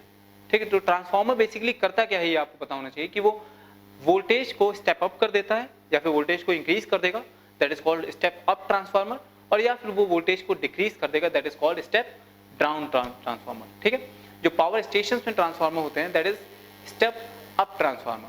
ठीक है, क्योंकि उनको हाई पोटेंशियल पे एनर्जी सप्लाई करनी है. लेकिन जो हमारे घर के आसपास जो ट्रांसफार्मर्स लगे होते हैं that is step down transformer, because उन ट्रांसफार्मर को एनर्जी हमारे हाउसेज में भेजनी है. ठीक है, तो ट्रांसफार्मर एक ट्रांसफार्मर एनर्जी सेंड करेगा, दूसरा उसको गैदर करेगा, और फिर वो जो दूसरा वाला ट्रांसफार्मर है वो एनर्जी को ट्रांसफर कर देगा हमारे हाउसेज में, उसको स्टेप डाउन करके. ठीक है, सो दो तरह के ट्रांसफार्मर्स होते हैं, step up transformer, step down transformer. Step up transformer वो होते हैं जो पोटेंशियल को इंक्रीज करते हैं, और स्टेप डाउन ट्रांसफार्मर वो होते हैं जो पोटेंशियल को डिक्रीज करते हैं. ठीक है, तो ये तो जनरल बात हो गई ट्रांसफार्मर की. अब जरा देखते हैं कि ट्रांसफार्मर की वर्किंग क्या होती है, इसकी डेफिनेशन क्या है. ठीक है, इसको समझते हैं जरा. So this is transformer, this is the figure of transformer. अभी इसको डिस्कस करेंगे, पहले जरा डेफिनेशन समझते हैं. So transformer is a device, transformer is a device which transfers electric power from one circuit to another circuit. मतलब एक circuit की इलेक्ट्रिक पावर को दूसरे सर्किट में ट्रांसफर कर देना. This is the working of transformer. ठीक है, इट कैन रेज और lower the voltage, it can raise or lower the voltage in a circuit, but with a corresponding decrease or increase in current. सीधी बात है, अगर potential increase हो रहा है तो करंट डिक्रीज होगी, अगर पोटेंशियल डिक्रीज हो रहा है तो करंट इंक्रीज हो जाएगी. ठीक है, क्योंकि पावर जो है, ultimate power, energy supplied per unit time, वो कांस्टेंट होगी. समझ पा रहे हो? सो this is the basic working of the transformer. पहली चीज कि या फिर वो वोल्टेज को इंक्रीज करेगा, वोल्टेज को डिक्रीज कर सकता है। अगर वोल्टेज को इंक्रीज कर रहा होगा तो आउटपुट की जो करंट होगी वो डिक्रीज हो जाएगी, अगर वोल्टेज को डिक्रीज कर रहा हो तो आउटपुट की जो करंट है वो इंक्रीज हो जाएगी। ठीक है, सो ये चीज याद रखेंगे। और दूसरी चीज जो हमें ट्रांसफार्मर के बारे में ध्यान रखनी है वो ये है, while transferring the power frequency is not Altered, frequency is not Altered. इसका मतलब क्या है कि मान लीजिए एक एसी सोर्स से, एक सर्किट में एसी सोर्स है, ठीक है, उस एसी सोर्स की वजह से करंट है। अब ये करंट हमें दूसरे सर्किट में ट्रांसफर करनी है, इस पावर को हमें दूसरे सर्किट में ट्रांसफर करना है, तो हम क्या करेंगे, ट्रांसफार्मर यूज करेंगे। लेकिन जिस फ्रीक्वेंसी से इसमें करंट वेरी कर रही थी, जिस फ्रीक्वेंसी से इसमें ईएमएफ वेरी कर रहा था, उसी फ्रीक्वेंसी से इस सेकेंडरी सर्किट में जो ईएमएफ है वो वेरी करेगा। ठीक है, इसका ईएमएफ इस सर्किट में ट्रांसफर करने का काम ट्रांसफार्मर करता है। ठीक है, लेकिन जो ईएमएफ ट्रांसफर होगा उसकी जो फ्रीक्वेंसी होगी वो भी अनअल्टर्ड होगी। The frequency of the two circuit will be exactly same, ठीक है, will be exactly same, the frequency is unaltered, clear, is not altered। ठीक, अब जरा हम ट्रांसफार्मर की थोड़ी वर्किंग समझते हैं, कंस्ट्रक्शन समझते हैं। ठीक है, तो ट्रांसफार्मर क्या है, ट्रांसफार्मर एक सर्किट की पावर को दूसरे सर्किट में ट्रांसफर करता है, which transfers electric power from one circuit to another। ठीक है, तो सपोज ये हमारा एक प्राइमरी सर्किट है, ठीक है, इस प्राइमरी सर्किट से एक प्राइमरी ऑल्टरनेटिंग सोर्स लगा हुआ है of primary voltage that is EP. ठीक है, इसका ऑल्टरनेटिंग वोल्टेज जो है, ऑल्टरनेटिंग ईएमएफ जो है दैट इज ईपी। जनरेटर हो सकता है, कुछ भी हो सकता है। ठीक है, सो ये एक प्राइमरी सर्किट है। ठीक, इस सर्किट से एक सोर्स है और ये वायर एक लगा हुआ है, जो वायर इस कॉइल को कवर कर रहा है। ठीक है, ये कॉइल क्या है, this is our iron core, ये एक आयरन का कोर है। ठीक है, क्यों है इसकी बाद में बात करेंगे, पहले कंस्ट्रक्शन समझ लेते हैं। ठीक है, सो एक ये सर्किट है आपका, this is your primary circuit. ये इस तरह से रैप्ड है इस आयरन कोर के अक्रॉस। ठीक है, ये एक आयरन की कोर है, स्क्वायर जो दिख रहा है आपको, ये एक आयरन की कोर है, इसके अक्रॉस ये यहाँ से वायर एक इसको कवर करके इस तरह से सर्किट बनाया गया है। ठीक है, दूसरा वायर आपका इसमें, ये आपका प्राइमरी सर्किट है, this is known as primary circuit. ठीक, दूसरे एंड पे, कोर के दूसरे एंड पे एक दूसरा सर्किट है जिसको हम सेकेंडरी सर्किट बोलते हैं। इस सर्किट में और इस सर्किट में एक डिफरेंस है, इसमें एक सोर्स लगाया गया था, इसका कुछ रेजिस्टेंस वगैरह होगा, और इसमें सिर्फ एक रेजिस्टेंस आर अप्लाई किया गया है। इसको हम लोड भी बोलते हैं, क्या बोलते हैं इसको, इसको हम लोड भी बोल सकते हैं। ठीक है, दिस इज योर रेजिस्टेंस, और इसको लोड भी बोला जा सकता है। ये बल्ब होगा, ये फैन हो सकता है, ये मोटर हो सकती है, कुछ भी हो सकता है, कोई भी इलेक्ट्रिकल डिवाइस हो सकती है लोड, जिसको चलाने के लिए हमें इलेक्ट्रिसिटी की जरूरत पड़ेगी। ठीक है, और ये जो सर्किट है ये आपका, आप देख रहे हो ये सर्किट यहाँ से आ रहा है, ये भी इस कोर को कवर कर रहा है लेकिन दूसरे एंड से। सो this is your secondary circuit, this is your primary circuit. आप देख सकते हो इसमें जो नंबर ऑफ टर्न्स हैं that is capital NP, 3 turns दिख रहे हैं आपको इस केस में, ये एक जनरल केस है। ठीक है, so number of turns in the primary circuit is NP, number of turns in the secondary circuit is NS. Okay students, so ये बेसिक कंस्ट्रक्शन हो गया आपका ट्रांसफार्मर का। अब हम ट्रांसफार्मर की वर्किंग को समझते हैं जरा। ठीक है, देखिए स्टूडेंट्स, होगा क्या, इस कोर का क्या काम है, इस कोर का बस इतना काम है कि जो भी मैग्नेटिक फील्ड लाइन यहाँ पे जनरेट होगी वो पूरी की पूरी इस कोर से ट्रांसफर होते होते इस वायर से, इस सर्किट से ट्रांसफर होते होते पूरी की पूरी मैग्नेटिक फील्ड लाइन इस लूप में जाने लगेगी। समझो, मैग्नेटिक फील्ड लाइन कोई भी डिसिपेट नहीं होगी क्योंकि ये एक आयरन कोर है, और आयरन कोर में magnetic field lines as it is travel कर जाती हैं।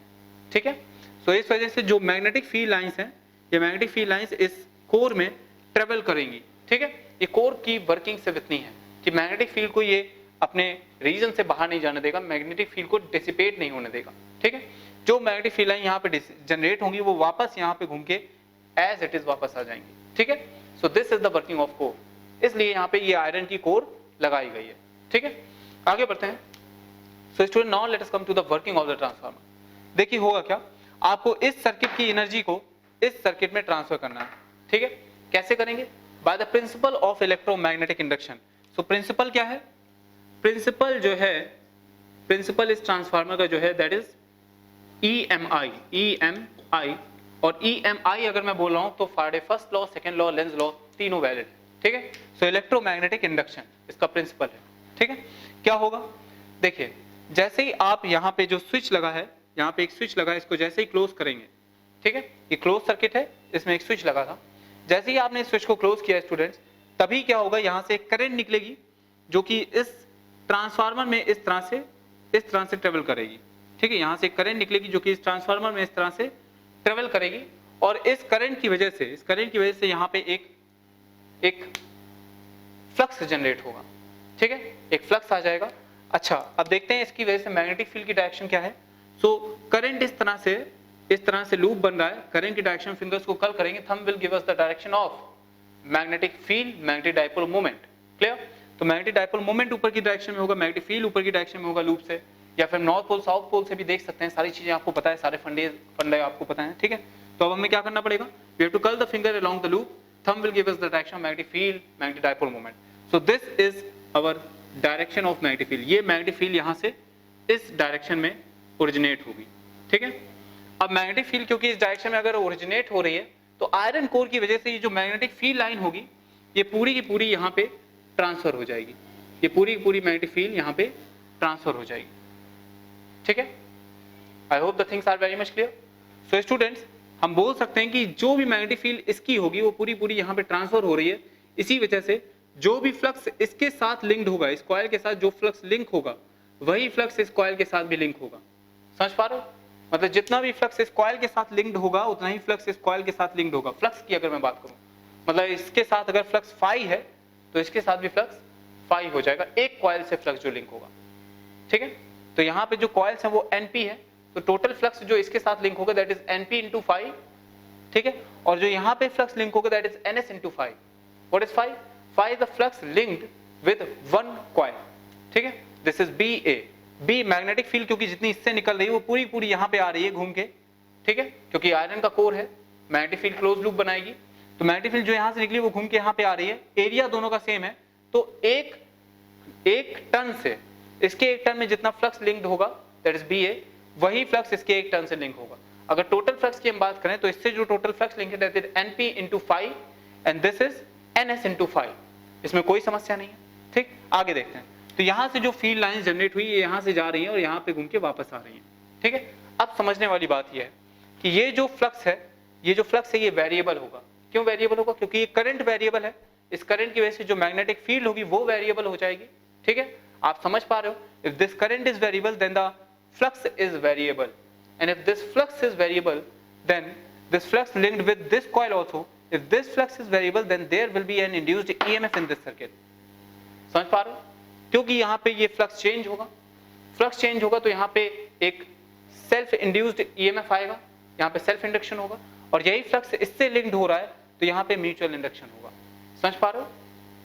ठीक है। क्योंकि ये फ्लक्स कांस्टेंट नहीं है, ये फ्लक्स करंट इस प्राइमरी करंट की वजह से वेरिएबल है। तो ये फ्लक्स अगर वेरिएबल है तो इस वजह से यही फ्लक्स इससे लिंक्ड है, तो यहाँ पे एक इंड्यूस्ड ईएमएफ डेवलप हो जाएगा। ठीक है स्टूडेंट्स। अच्छा, जिस फ्रीक्वेंसी से ये करंट चेंज हो रहा होगा उसी फ्रीक्वेंसी से ये फ्लक्स चेंज हो रहा होगा, उसी फ्रीक्वेंसी से ये फ्लक्स यहाँ पे भी चेंज हो रहा होगा, और उसी फ्रीक्वेंसी से जो ईएमएफ है वो भी इंड्यूस हो जाएगा। इस वजह से ये सेकंड पॉइंट जो है बहुत इंपॉर्टेंट है। While transferring the power frequency is not Altered. Frequency क्यों नहीं चेंज होगी, पूछा जा सकता है। Why the frequency is not Altered? Because the flux linked, जिस फ्रीक्वेंसी से यहाँ करंट चेंज होगा, ईएमएफ चेंज होगा, उसी फ्रीक्वेंसी से यहाँ फ्लक्स चेंज होगा, और उसी फ्रीक्वेंसी से ये फ्लक्स यहाँ पे भी चेंज होगा, और उसी फ्रीक्वेंसी से आपका ईएमएफ इंड्यूस्ड हो जाएगा। ठीक है। तो this is the working of your transformer. तो यहाँ पे मान लीजिए आपका जो प्राइमरी ईएमएफ है that is suppose this is EP not sine omega T, EP not sine omega T. तो यहाँ पे जो आपका इंड्यूस्ड ईएमएफ आ जाएगा, जो यहाँ पे इंड्यूस्ड ईएमएफ आ जाएगा that will be also equals to what, ES naught. उसका मैग्नीट्यूड चेंज हो सकता है लेकिन उसकी फ्रीक्वेंसी वही रहेगी, that will be sine omega T. ठीक है। तो ये आपका इंड्यूस्ड ईएमएफ आ जाएगा। अब उसकी जो डायरेक्शन होगी कि यहाँ पे जो फ्लक्स है ये इंक्रीजिंग होगा, अगर ये फ्लक्स इंक्रीजिंग है तो इसकी डायरेक्शन करंट की लेंस लॉ के हिसाब से एडजस्ट हो जाएगी। वो डिस्कशन का टॉपिक नहीं है, लेकिन बस आपको ये ध्यान रखना है यहाँ पे भी एक करंट इंड्यूस्ड होगी, यहाँ पे एक ईएमएफ इंड्यूस्ड होगा, यहाँ पे करंट इंड्यूस्ड होगी। उसका मैग्नीट्यूड अभी हम देखेंगे, अभी उसके मैग्नीट्यूड की मैंने बात नहीं करी, वो अभी हम ऑब्जर्व करेंगे। पहले हम फिजिकली समझ लेते हैं प्रॉब्लम को। ठीक है, फिजिकली और समझ लेते हैं कि भाई अब यहाँ पे करंट जनरेट हो रही है, ये करंट आपकी इस रेजिस्टेंस से क्रॉस होगी और इस रेजिस्टेंस से पार हो जाएगी। ठीक है। सो इस तरह से ये जो डिवाइस है ये आपकी वर्किंग में आ जाएगी। अगर ये फैन है तो ये मूव करने लगेगा, अगर ये बल्ब है तो ये लाइट कर जाएगा। ठीक है। तो ये सारी चीजें आपका ट्रांसफार्मर कर रहा है। इस ट्रांसफार्मर ने बेसिकली क्या किया, इस सर्किट की, प्राइमरी सर्किट की एनर्जी को आपकी सेकेंडरी सर्किट में ट्रांसफर कर दिया। एक क्वेश्चन है आपसे, एक क्वेश्चन है कि ये बताइए कि ईपी और ईएस की जो वैल्यू है, इस पे क्या, किसकी वैल्यू ज्यादा होगी, किसकी कम होगी। पहला क्वेश्चन। करंट आईपी और आईएस किसकी ज्यादा होगी, किसकी कम होगी, ठीक है। तीसरा क्वेश्चन कि भाई पावर जो यहाँ पे 1 सेकंड में ट्रांसफर करी गई और यहाँ पे जो पावर 1 सेकंड में जनरेट हो रही है, तो क्या दोनों पावर सेम होंगी कि ये पावर ज्यादा होगी, ये पावर कम होगी। 3 क्वेश्चन आपके दिमाग में आने चाहिए, ठीक है। अब इन 3 क्वेश्चन के लिए हम थोड़ा मैथमेटिक्स में जाएंगे, ठीक है, मैथ्स से फॉलो करेंगे, तब हमें समझ में आएगा कि इसमें ईएमएफ और इसमें ईएमएफ ज्यादा किसमें कम, इसमें करंट किसमें ज्यादा किसमें कम, इसमें पावर 1 सेकंड में जो ट्रांसफर हो रही है और यहाँ पे जो पावर 1 सेकंड में जनरेट हो रही है, ये कौन सी पावर इनमें से ज्यादा होगी। तो एक चीज का थर्ड क्वेश्चन जो है उसका जवाब आप तुरंत दे सकते हो कि भाई जो पावर इसमें 1 सेकंड में ट्रांसफर हो रही है, वही पावर इसमें 1 सेकंड में जनरेट भी हो रही होगी, ठीक है। इसका मतलब क्या है, जो पावर ट्रांसफर हो रही है 1 सेकंड में यहाँ से, और जो पावर यहाँ पे 1 सेकंड में जनरेट हो रही है, दोनों की दोनों पावर इक्वल होंगी, ठीक है। मैं फिर से बोल रहा हूँ, अगर ये ideal transformer, in the case of ideal transformer, ठीक है, power loss is equal to 0, it means net power transfer in this primary coil will be equals to net power generated in the secondary coil, ठीक है। तो ये भी एक basic principle है जो आपको याद करना है, जो आपको याद होना चाहिए। Power is conserved in ideal transformer. अब ये आइडियल ट्रांसफार्मर क्या होते हैं, इनमें कोई लॉसेस नहीं होंगे, बस ये आपको ध्यान रखना है। तो अगर अभी हम बात करेंगे कि ट्रांसफार्मर में लॉसेस कितने तरह के हो सकते हैं, हम लॉसेस की भी बात करेंगे, लेकिन पहले थोड़ा मैथ्स में देख लेते हैं कि भाई EP, ES, IP, IS, power को कंपेयर करना है। तो पावर का तो समझ में आ गया कि जितनी प्राइमरी सर्किट की पावर होगी, means energy transfer per second, वही सेकेंडरी सर्किट की भी पावर हो जाएगी, means energy transfer per second of secondary circuit will be equal to the energy transfer per second in the primary circuit, ठीक है। Now let us discuss about the EP and ES, IP and IS, okay okay students. So now let us discuss the EMF induced in primary circuit, ठीक है। तो जो primary circuit है उसमें जो flux है, यहाँ पे जो फ्लक्स होगा, ठीक है, ये let it to be 5, the flux is 5, okay, let the flux be 5, ठीक है। और जो फ्लक्स चेंज हो रहा है वो d∅dt के रेट से चेंज हो रहा है, rate of change of flux is d∅dt। So from Faraday law, EP EMF induced in the primary circuit will be just equals to NP into d∅ by dt, d∅ by dt, this is minus NP into d∅ by dt from Lenz law, clear, Faraday law और Faraday Lenz law। तो इन दोनों की मदद से आप लिख सकते हो EP is equals to minus NP d∅ by dt, simple basic law of induction. क्या हो रहा है भाई, यहाँ पे जो फ्लक्स चेंज हो रहा है, मान लेते हैं वो d∅ by dt के रेट से हो रहा है, तो जो इंड्यूस्ड EMF है this will be simply EP is equals to d∅p by dt। यहाँ पे एक चीज याद रखने वाली बात ये है कि EP की वजह से phi चेंज हो रहा है, ठीक है, लेकिन यहाँ phi के चेंज होने की वजह से IES जनरेट होगा।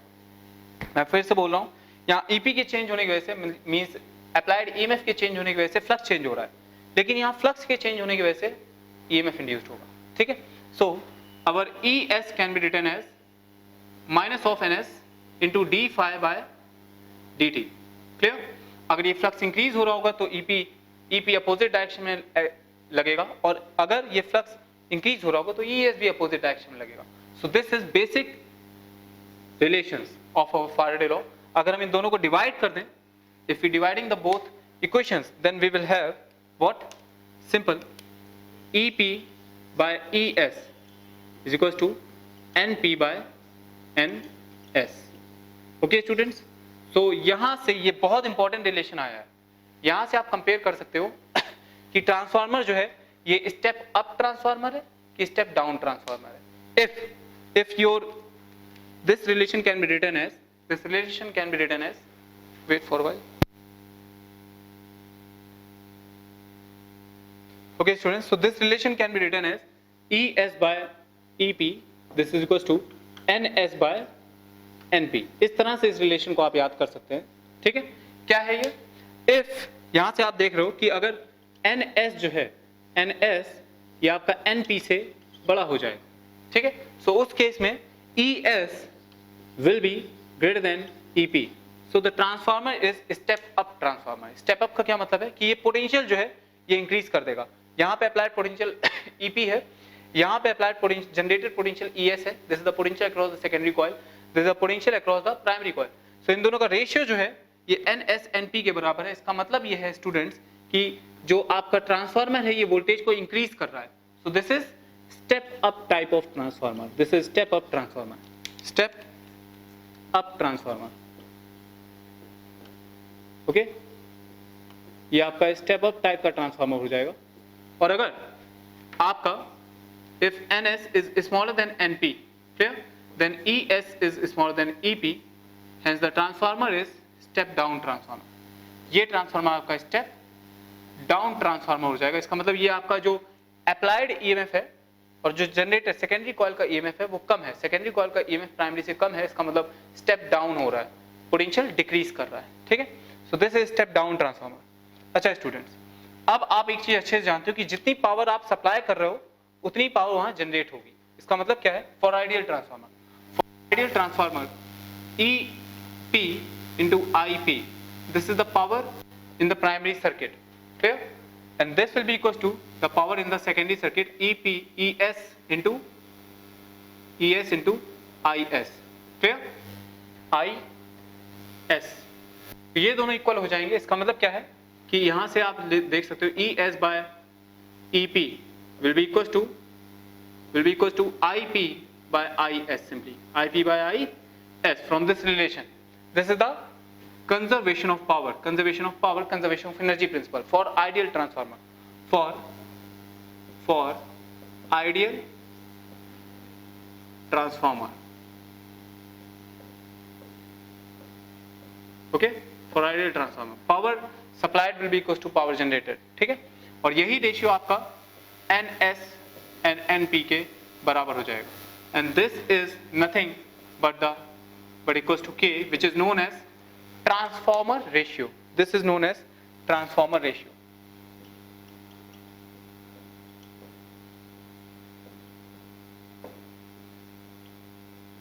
जहां पे स्टूडेंट्स ये जो NS है, this is the number of turns in the secondary coil and NP is the number of turns in the primary coil। ठीक है, तो ये जो है ये रेशियो बहुत इंपॉर्टेंट है, बेसिक रेशियो है। क्लियर, आप ES by EP कह सकते हो, ratio of potential, this is EP by IP by IS, this is ratio of current, but the primary versus secondary, this is equals to NS by NP, this is the transformer ratio is equals to K।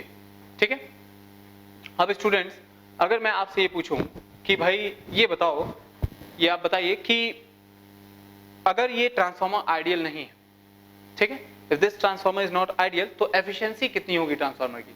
Efficiency का मतलब है energy generated divided by energy supplied. ठीक है, तो अगर ये transformer ideal transformer नहीं है, ठीक है, अगर ये ट्रांसफार्मर आइडियल ट्रांसफार्मर नहीं है, तो इस केस में कुछ एनर्जी लॉसेस होंगी। ठीक है, अब ये लॉसेस कहाँ कहाँ होंगे, क्यों होंगे, किस वजह से होंगे, ये अभी हम डिस्कस करेंगे, लॉसेस ऑफ द ट्रांसफार्मर। लेकिन उसके पहले हम बात कर रहे हैं कि भाई अगर ये ट्रांसफार्मर आइडियल ट्रांसफार्मर नहीं है तो इसकी एफिशिएंसी क्या होगी। तो इसकी एफिशिएंसी बहुत सिंपल है कि भाई power generated divided by power supplied into 100. This is called the efficiency of the transformer. So the efficiency of non-ideal transformer is simply written as ES into IS. This is power generated per second divided by power supplied per second, EP into IP into 100. So this is the efficiency of non-ideal transformer. This is the efficiency of non-ideal transformer. Okay students, so this is ideal transformer, this is non-ideal transformer. आप देख सकते हो अगर ideal transformer की बात करें तो ES, IS और EP, IP दोनों बराबर हो जाएंगे, तो efficiency will be 100%। ठीक है, तो ये आपकी बात हो गई non-ideal transformer की। इसमें कुछ एनर्जी लॉस होती है, तो अब देखते हैं कि एनर्जी कहाँ कहाँ लॉस होगी। इसमें एडीज लॉस भी होते हैं, हिस्टैरिसीस लॉस भी होते हैं, हीट लॉस भी होगा। तो ये सारी लॉसेस जो हैं, ये सारे लॉसेस ट्रांसफार्मर जो हो रहे हैं, इनको डिस्कस करते हैं आपसे। ठीक है, सो बेसिक जो ट्रांसफार्मर के बारे में आपको ध्यान रखना है वो ये ध्यान रखना है, जो प्रिंसिपल्स हैं, इलेक्ट्रोमैग्नेटिक इंडक्शन, पावर सेम रहेगी, फ्रीक्वेंसी नहीं चेंज होगी, frequency not Altered, frequency is not Altered. Okay, और जो मैथमेटिक्स में जो फॉर्मूले आपको याद रखने हैं, that is simply transformer ratio का फॉर्मूला याद रखना है और ये एफिशिएंसी का फॉर्मूला आपको याद रखना है। ठीक है, now let us discuss the loss in the transformer. Okay, so now let us discuss the losses in the transformer. ठीक है, सो लॉसेस जो होते हैं ट्रांसफार्मर में वो तीन रीजंस की वजह से होते हैं। पहला आपका हिस्टैरिसीस लॉस, ठीक है, हिस्टैरिसीस लॉस, दूसरा आपका एडी लॉस और तीसरा आपका हीट लॉस, ठीक। तो हिस्टैरिसीस लॉस क्यों होता है इसको समझते हैं। देखिए हिस्टैरिसीस लॉस जो है ये आपका क्यों होगा, ये आप जानते हो आयरन कोर की वजह से होगा, ठीक है, क्योंकि यहाँ पे जो आयरन की कोर होती है, ये जो आयरन की कोर होती है, जब इसमें मैग्नेटिक फील्ड लाइन ट्रांसफर होगी तो आप जानते हो ये जो आयरन कोर है ये मैग्नेटाइज हो जाएगी, ठीक है। तो आप कुछ एनर्जी ट्रांसफर कर रहे हो लेकिन कुछ एनर्जी जो है ये मैग्नेटिक एनर्जी की फॉर्म में मटेरियल में ही स्टोर हुई जा रही है, ठीक है, जिसकी वजह से इस मटेरियल का टेम्परेचर राइज कर जाता है। आपने हिस्टैरिसीस लॉस अच्छे से पढ़ा है in the permanent magnet chapter, ठीक है। तो वहां पे आप जानते हो कि जो आयरन कोर है उसमें हिस्टैरिसीस लॉस बहुत हाई होता है, उसका जो एरिया होता है under the graph hysteresis curve that will be much very high, ठीक है। तो उस वजह से यहाँ पे कुछ एनर्जी स्टोर हो रही है in the form of magnetic energy, clear. तो इस वजह से ये लॉस में काउंट होगा, क्योंकि आप एनर्जी जो सप्लाई कर रहे हो वो पूरी पूरी सेकेंडरी कॉइल में पहुंच नहीं रही है, कुछ एनर्जी इस मैग्नेटिक सब्सटेंस में, इस आयरन के सब्सटेंस में एब्जॉर्ब हो रही है, ठीक है, जिसकी वजह से इसका टेम्परेचर राइज कर रहा है and this is called the hysteresis loss. ये पहला लॉस होता है जो ट्रांसफार्मर में होता है।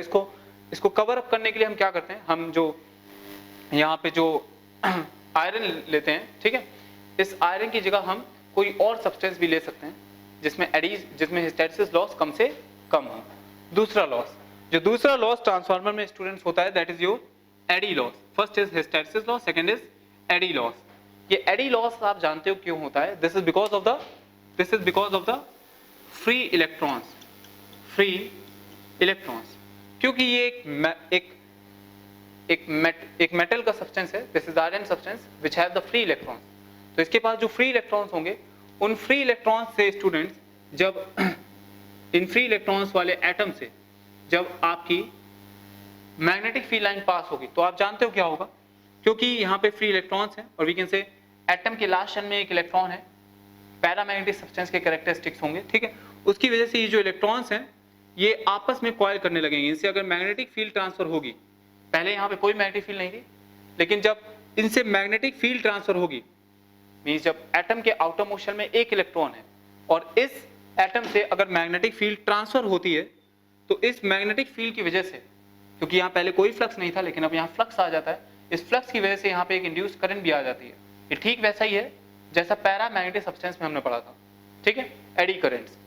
तो क्या होगा, ये इलेक्ट्रॉन जो है इस इलेक्ट्रॉन के लूप में एक करंट इंड्यूस्ड हो जाएगी। क्यों इंड्यूस्ड हो जाएगी, क्योंकि यहाँ से फ्लक्स चेंज हो रहा है, पहले यहाँ पे मैग्नेटिक फील्ड नहीं थी, अब मैग्नेटिक फील्ड इस शॉर्ट सर्किट, इस टिनी लूप से अगर मैग्नेटिक फील्ड क्रॉस करेगी, एटम के टिनी लूप से, ये न्यूक्लियस है, ये इलेक्ट्रॉन है जो कि इस न्यूक्लियस के अराउंड रिवॉल्व कर रहा है, तो अगर यहाँ से मैग्नेटिक फील्ड क्रॉस करेगी तो इस मैग्नेटिक फील्ड की वजह से डियर स्टूडेंट्स यहाँ पे एक फ्लक्स होगा और अब यहाँ पे एक इंड्यूस करंट जनरेट हो जाएगी इस टिनी लूप में, जो कि अपोज करेगी इस मैग्नेटिक फील्ड को। मतलब इसमें जो करंट जनरेट होगी वो इस तरह से होगी कि मैग्नेटिक फील्ड अपोजिट डायरेक्शन में होगी, means this will be the direction of current. मतलब इलेक्ट्रॉन और तेजी से रिवॉल्व करने लगेगा, ठीक है। अब खुद सोचो, इलेक्ट्रॉन अपनी वेलोसिटी बढ़ा रहा है तो कुछ लॉस वहां पे भी तो जाएगा, ठीक है। So this is called the eddies loss. This eddies law is the free electron present in the outermost shell, जो आउटरमोस्ट शेल में इलेक्ट्रॉन प्रेजेंट होता है उसकी वजह से होता है, और जो फ्री इलेक्ट्रॉन्स होते हैं उसकी वजह से भी होता है। कुछ इलेक्ट्रॉन्स होते हैं जो रैंडम मोशन में होते हैं, लेकिन जब उनसे मैग्नेटिक फील्ड पास करके जाती है तो वो उस मैग्नेटिक फील्ड के अराउंड मूव कर जाते हैं। So this is called the eddies loss, ठीक है, एडी लॉस होता है। And last is the heat loss. तो हीट लॉस आप अच्छे से जानते हो, आप हर जगह पढ़ते रहे हो, ठीक है, कि भाई जो वायर है इस वायर में कुछ रेजिस्टेंस होगा, इस रेजिस्टेंस की वजह से जो लॉसेस होंगे, this is called the heat loss. So these three types of losses exist in the transformer. Hysteresis loss because of the material of the magnetic material, eddy loss because of the free electron, heat loss because of the resistance of the wire. Okay, so this is the end of transformer.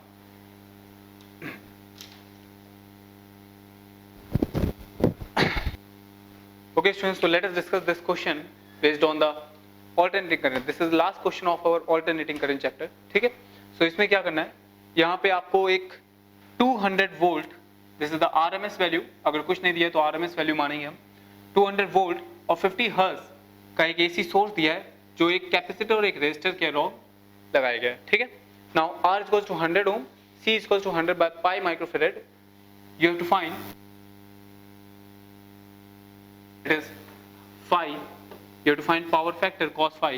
Current means RMS value of current, maximum current means maximum value of current, voltage across resistance means RMS value of the voltage across resistance. So this is simply I RMS into R, okay.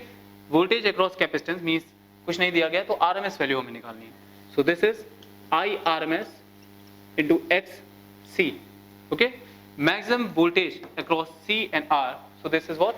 This is I naught into, this is along C is I naught into XC, or along R is I naught into R. Clear? Now average power. Average power is what? V RMS I RMS cos phi. Clear? Power across resistance. So this is, we know that the power loss is the power loss across resistance, so this is equals to the average power loss, ठीक है।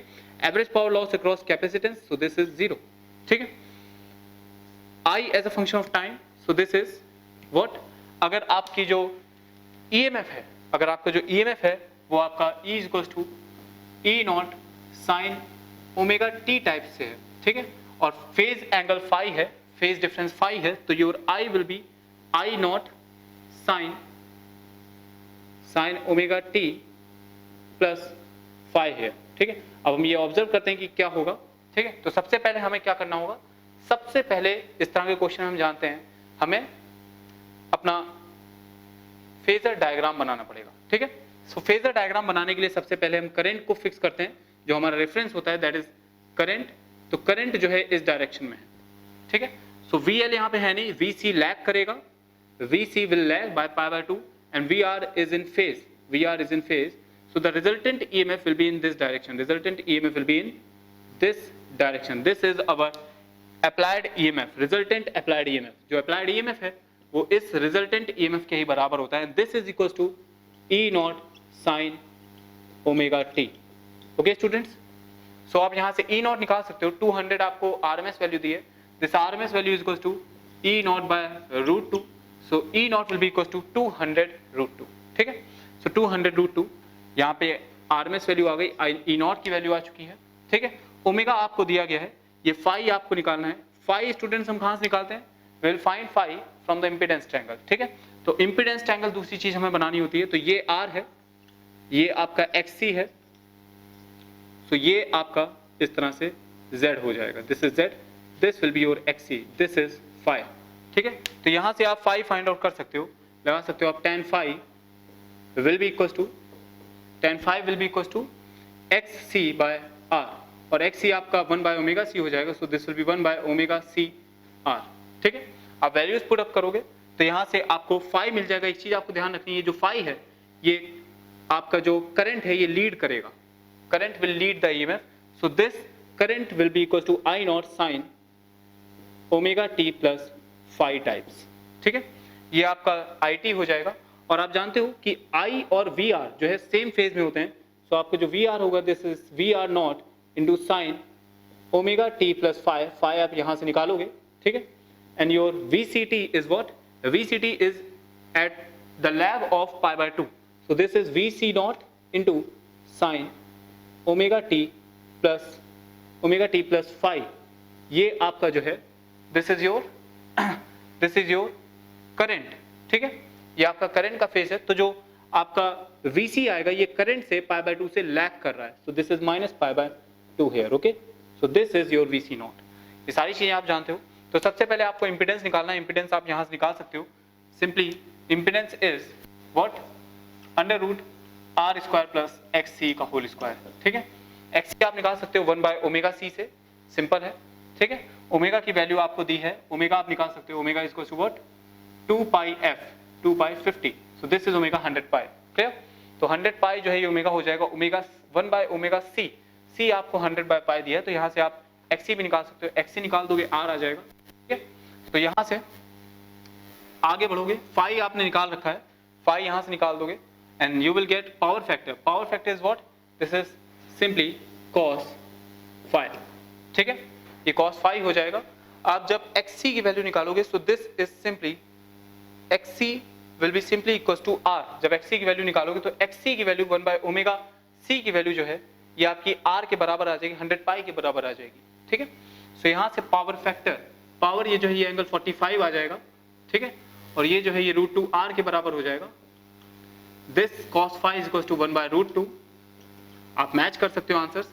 Current की जो RMS value है, current की जो RMS value है, this is simply E RMS by Z, okay, E RMS by Z. E RMS आप यहां से निकाल चुके हो, ठीक है। ई आरएमएस जो है ये आपको दिया हुआ है, this is 200, so this 200 by Z, 200 by Z, Z is what, √2r, √2 into 100, so this is √2, this will, current will be equals to √2 ampere, okay, so current will be equals to √2 ampere। Maximum value आप current की निकाल सकते हो, RMS value आ चुकी है, RMS value is equals to I0 by √2, so this maximum value is equals to √2 into √2, this is 2 ampere। Voltage across R आप निकाल सकते हो, दिस इज IRMS आप निकाल चुके हो, ठीक है, इंटू R कर दोगे। Voltage across capacitance IRMS into XC, maximum voltage across ये भी आप निकाल सकते हो, सिंपल सी चीजें, ठीक है। दिस पावर VRMS आपको पता है, IRMS पता है, cos फाइव पता है, एवरेज पावर भी इसके बराबर आ जाएगी, दिस इज सिंपल, और यहाँ पे सिर्फ आपको वैल्यूज पुट करनी है, ठीक है। So this is the basic thing. आपको अगर पूरे एसी को मैं कंक्लूड करूं तो सबसे पहले आपको ये फेजर डायग्राम याद होना चाहिए, फेजर डायग्राम आपको बनाना आना चाहिए। This is the phasor diagram, ठीक है। इसमें सबसे पहले हम करंट की डायरेक्शन फिक्स करेंगे। अभी हमें करंट का फंक्शन एज अ टाइम हमें नहीं पता, current as a function of time हमें नहीं पता, लेकिन हम करंट का फेज रेफरेंस लेके चलेंगे। उसके बाद उसके बेसिस पे वीआर बनाएंगे जो कि फेज में होगा आई के साथ, फिर वीसी बनाएंगे। अगर यहाँ वीएल होता तो हम वीएल भी इस तरह से बना देते, ठीक है। उसके बाद जो रिजल्टेंट आपका आएगा वही आपका अप्लाइड ईएमएफ होगा, and that will be equals to E naught sine omega T. तो E naught sine omega T आपको पता चल गया, आप ये फेज निकाल सकते हो बाय द इंपीडेंस ट्रायंगल, और फेज अगर निकल गया तो आप आई भी निकाल दोगे, आई निकाल दोगे। अगर applied EMF E naught sine omega t है तो आई जो है ये I naught sine omega T plus phi हो जाएगा। ये याद रखना कि फाइव पॉजिटिव आ रहा है कि नेगेटिव आ रहा है, मतलब करंट लैग कर रहा है कि करंट लीड कर रहा है। इस केस में करंट लीड कर रहा है तो हमने प्लस फाइव कर दिया। इस फाइव की जो भी वैल्यू आएगी मीन्स 45, हमें सिंपली वो यहाँ पे रखनी है π/4, ठीक है, रेडियन में रखेंगे क्योंकि ओमेगा रेडियन में दिया है, याद रखेंगे ये चीज। अगर ओमेगा रेडियन में दिया है तो हम फाइव की वैल्यू भी रेडियन में ही रखेंगे, this is the concept. If omega is in radian per second then phi will be in radian, इसको हम रेडियन में ही रखेंगे, ये चीज हमें याद रखनी है, ठीक है। ये बहुत इंपॉर्टेंट कंसेप्ट है, इसी में मिस्टेक हो जाती है, ठीक है, तो ये चीज ध्यान रखेंगे, clear. So this is the basic thing, ये आपका कंक्लूजन है, clear. Thank you guys. So this is the end of your alternating current.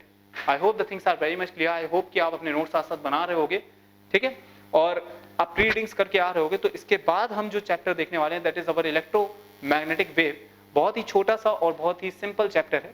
उसके बाद हम मैकेनिक्स पे आगे बढ़ेंगे, ठीक है, मैकेनिक्स स्टार्ट करेंगे। इसके बाद मैग्नेटिज्म के बाद हमने इलेक्ट्रिसिटी से इलेक्ट्रोस्टैटिक्स से मैग्नेटिज्म तक का और ऑल्टरनेटिंग करंट तक का पूरा चैप्टर्स, सारे बीच के सारे चैप्टर्स, सारे यूनिट्स हमने कवर कर लिए।